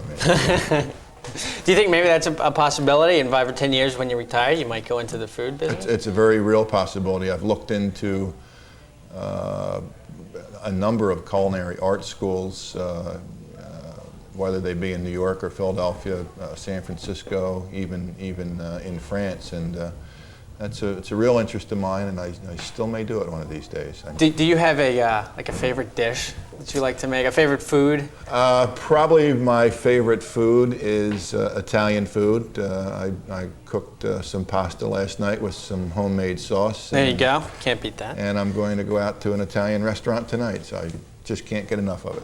Do you prefer, because I'm a big Italian, I like pasta a lot, do you prefer spaghetti with, say, meat sauce, or spaghetti plain with just, say, butter? Probably neither. I don't put butter on my spaghetti. I rarely, for the past few years, have used any type of meat or sausage. I prefer a marinara sauce, or possibly even a white clam sauce on my pasta. Didn't know this was going to be yeah, this is Chef Tell. Frugal chef. Yan can cook. Frugal gourmet. Yeah. What are you going to be doing in your term this year? Things you were trying to accomplish or maybe have already? Your goals? We have gotten off to a slow start this year only because we had to change the house rules, the way we function ourselves. And that presented problems only because it took so long to get done.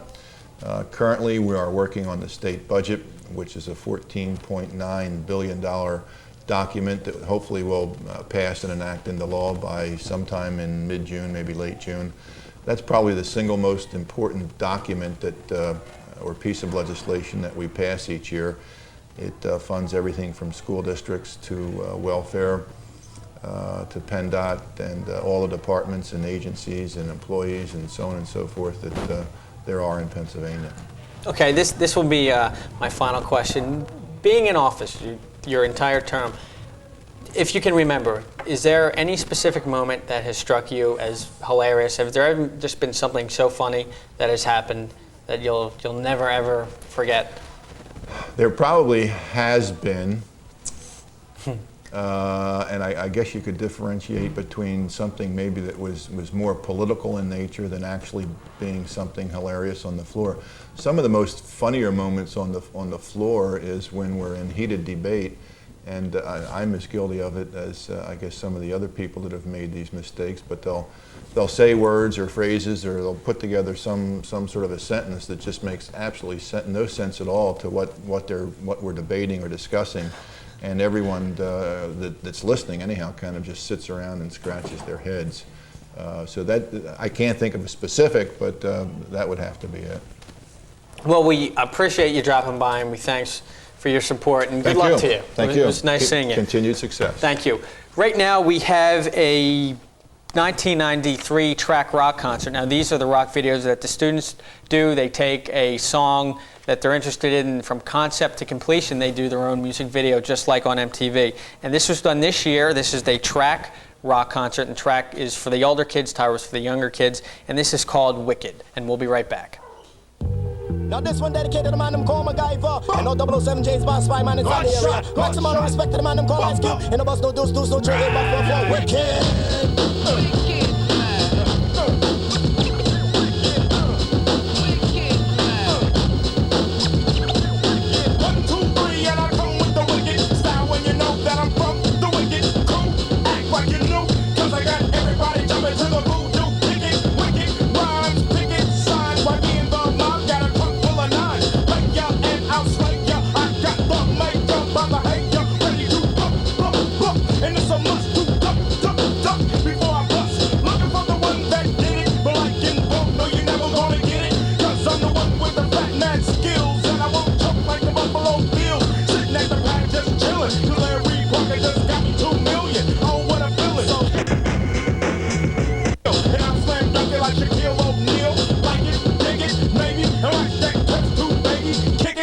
You know the wicked, Ice Cube and touch a famous on, yes, them wicked. If you have a mic and bust up the crown, yes, them wicked. All of them y'all with the sound. My name is Santiago and Ice Cube, we run the town. Wicked, look at the way y'all lick it, I'm wicked.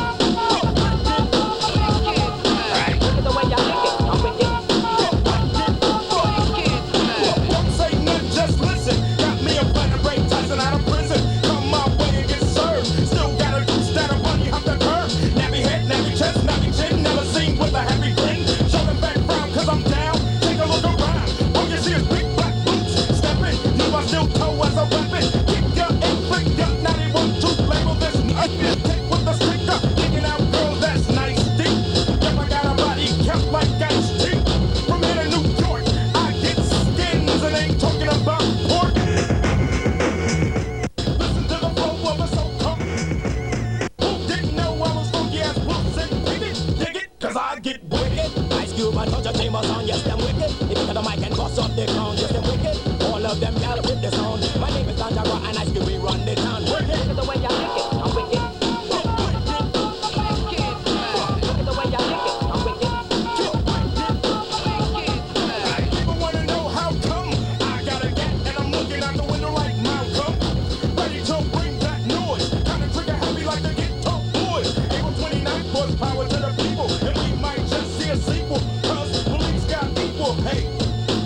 Just pick up the mic, yes, and wicked, just put down the gun, yes, and wicked, cause we run the town, and wicked, cause we run the town, yes, and wicked.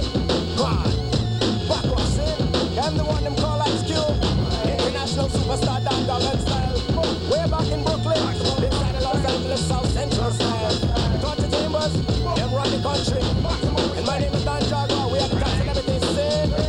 Because we wicked, we pick up the mics, yes, we wicked, we put down the guns, yes, and wicked, cause we run the town. That was 1993 track rock concert Wicked, and we will be sharing all the new latest rock concerts coming up this hour and until 10 o'clock p.m. when we take our satellite and we're done broadcasting. I would personally like to thank State Representative Roy Cornell. He just presented us while we were at the video with a citation from the House of Representatives, and we would just like to take this time to send our thanks out, and this will look really nice in our trophy case, which is occupied by many trophies, and this is a great addition to it. So we would like to thank him. Joining me in the studio now is a man who has been involved with so many community activities, including Cinekyd, for who knows how long. Mr. Tom Bennett. Welcome. Tom, welcome to how are you? Cinekyd Day. Glad to be here, Tom. When did you first hear about Cinekyd or get involved with us? The first time I heard about Cinekyd was 1980 when I was appointed to the board. I met Bob Clark, who's a dear friend today, and that's when I learned about Cinekyd and the wonderful job they were doing. And how did you actually get involved?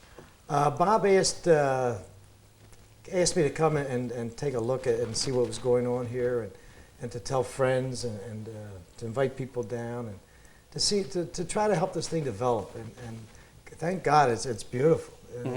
Well, thanks to Bob, basically. Bob Clark is an excellent individual, and this is like an outgrowth of Bob Clark. And this program is just going to blossom and bloom. And it's great for the community. Willow Grove, Upper Moreland is very, very fortunate to have people like this. Yeah. We just had an interview with our Roy Cornell, and he spoke briefly about Italian food. And you own your own Italian restaurant, Luigi's in the Willow Grove Park Mall, which we are broadcasting from throughout the day. Yes. Did you see Danny and all those guys down there? I asked my son. I have my two sons working with me now. And basically, hopefully they're going to take over eventually, a little while.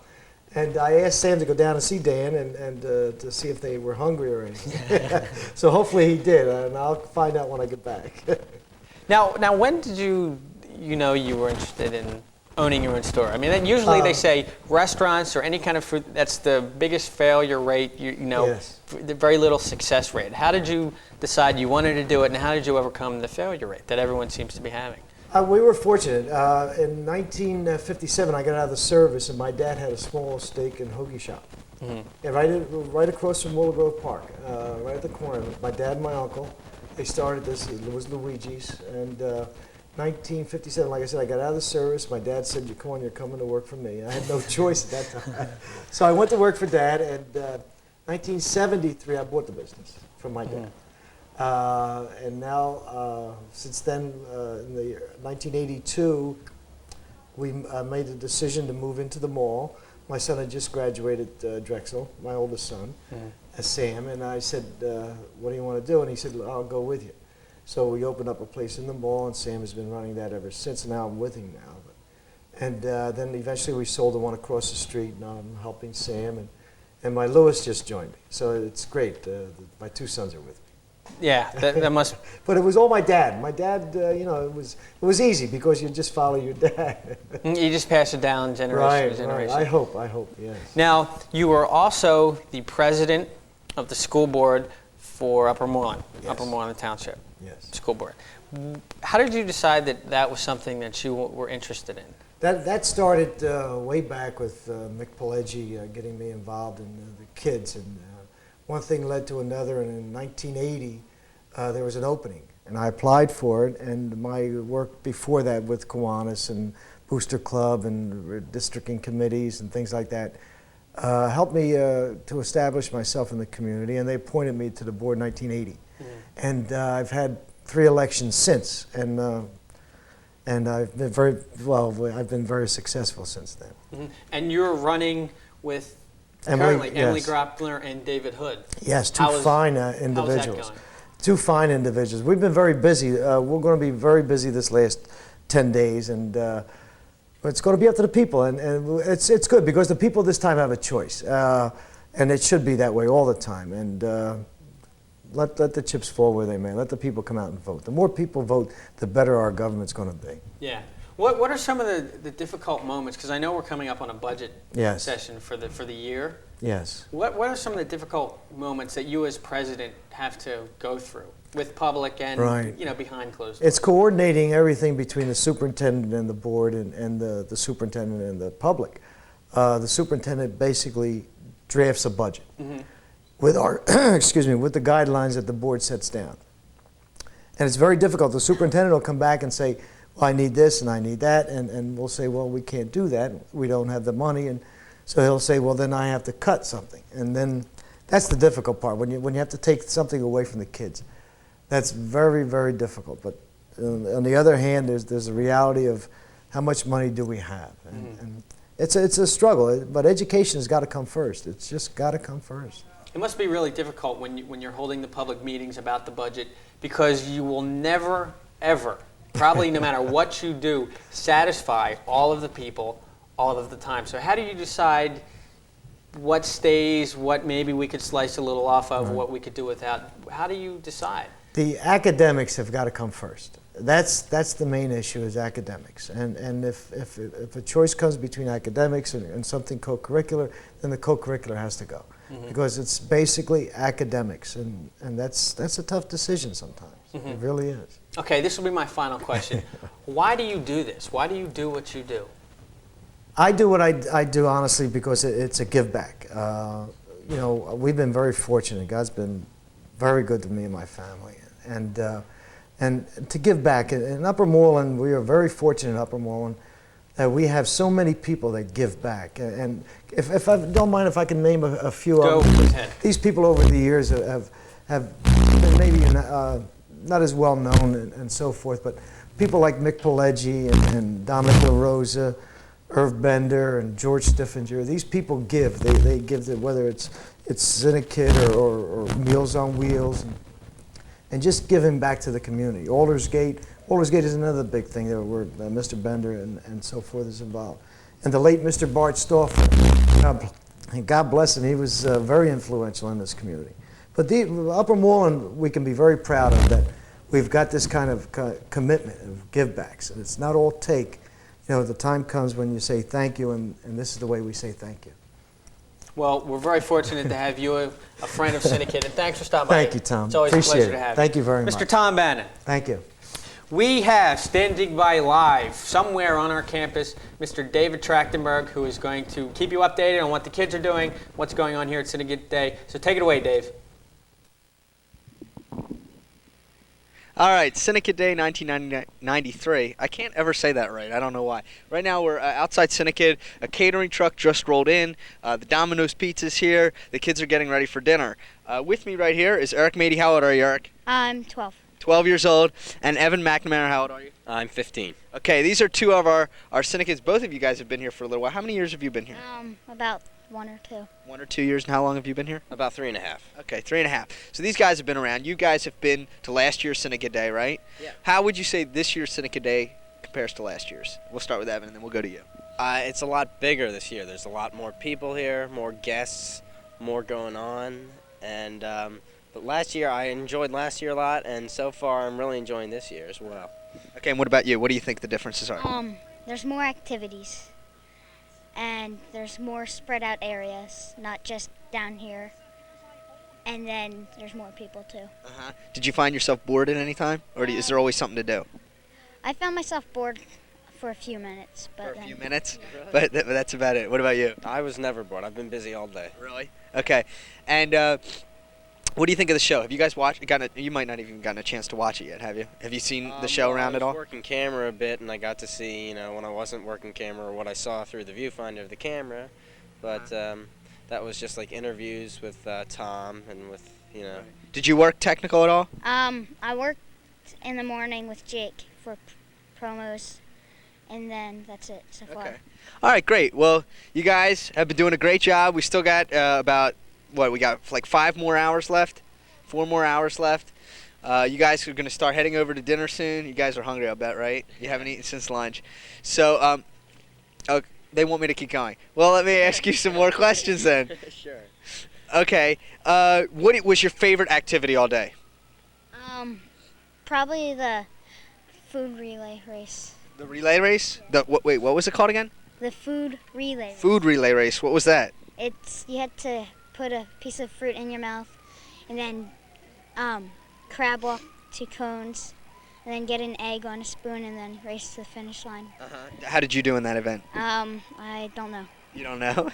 And how about you? What was your favorite event so far? In the morning, I really enjoyed dodgeball, partly because I ended up being the last person to get hit by the ball. Congratulations. Thank you.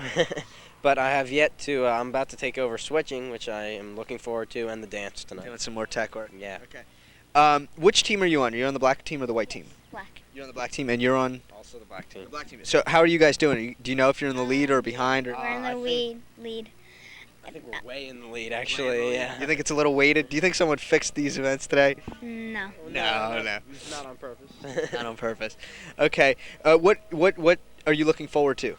That's still to come. Do you know? No, not yet. You don't know? What about you? Well, like I said, the dance is coming up. That's going to be fun. The dance is usually a good time in the evening. Are you guys ready, or do you? No, they're still not ready. You know, they keep me out here. I'm talking and talking and talking. I don't know what to say. Thank you. Okay, well, let's interview. You guys, come over here. Come over here. You guys, get out of here. I'm done with you. All right, what are your names? I'm Molly Kleinman. I'm Terry Rosenblatt. And I'm Ashley Moore. Okay, what was your favorite event today? The balloon toss. The balloon toss. Was that water balloons? Yeah. And how did you do? Got soaked. Did you get soaked? Did you all get soaked? Did you all play that game? Yeah, I'm still wet. What was your favorite event?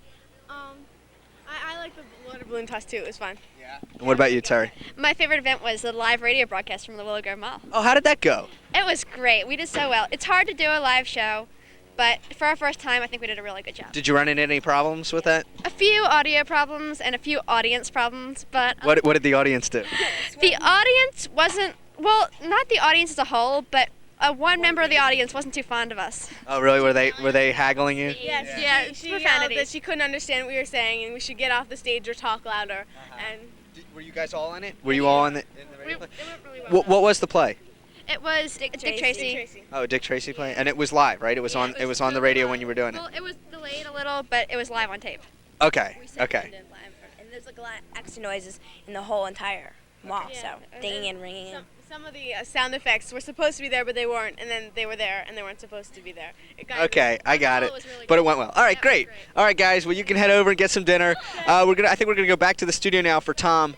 So I'll see you guys later. No, we're not going back to the studio for Tom. We're going back for Bob. Tom is off duty. I'm Bob Clark, the executive director of Cinekyd. You've spent the last couple hours with my son, and as always, he did an excellent job. I agree with that. Superior.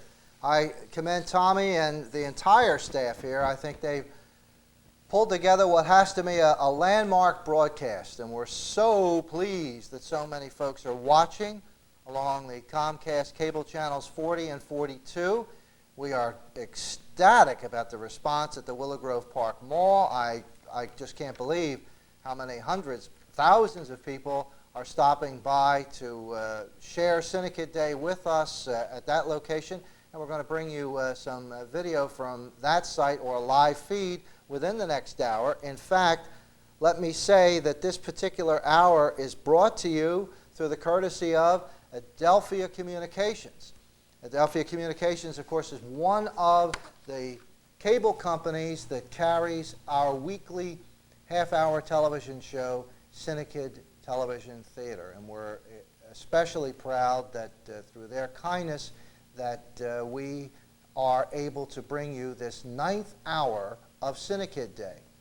During the course of the evening, there it is. There's the word from Adelphia Cable Communications, located in Plymouth Meeting, Pennsylvania, and we do appreciate their support. There's a lot to be said for cable broadcasting and its special ability to bring us those local events. Throughout the course of the day, in addition to marvelous interviews and exceptional entertainment, with Representative Cornell. I don't know when I've enjoyed anything quite as much as Underdog Lady. It is a thrill when someone of national repute comes and shares her artistic talents with the young people who are part of Cinekyd, and we're grateful and we are especially proud that she would make her premiere appearance here in the Delaware Valley, right here on our Cinekyd Day broadcast, and we certainly thank her for doing that. I'd also like to thank all of Tommy's guests and especially appreciate the citation from the House of Representatives. We are trying our very best. We will continue to do the very best work that we can, and we means that Cinekyd is a team operation, an exceptionally dedicated staff of adults and volunteers, and as you've probably seen today, an awful lot of parents who, through their kindness and consideration, have made this entire day the success that it is. Okay. Coming up, we're going to be having more guests. We're going to provide you with a chance to take a look at some more Cinekyd productions, including some of the finer musical pieces. Yes. And now what we'd like to do is to go to what? A remote...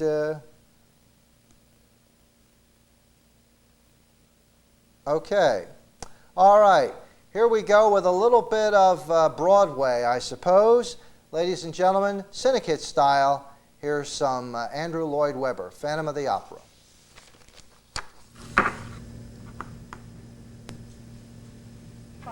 On Saturday morning, on reaching their office, the joint managers found a letter of OG. Come on! My dear manager. Yeah, let's pause. So is this war between us? If you still care for peace, here's my utilitarian. It consists of 4 following conditions. 1. You must give me back my private box. And I wish it to be free to plasma from principal. 2. The part of Margarita shall be sung this evening by Christine Day. Never mind about Carletta, she will be ill.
Those who have seen your face draw back in fear. I am the mask you wear. It's me they hear. My spirit and my voice in one combined. The phantom of the opera is there inside my mind.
riding a white horse that was like Caesar is 2 peas. And did you run after them? I did, and I shouted, "They are too fast for me," and disappeared in the darkness of the underground valley. Miss M. Richard Rose. That will do. You can go. We will lodge a compliment against the ghost.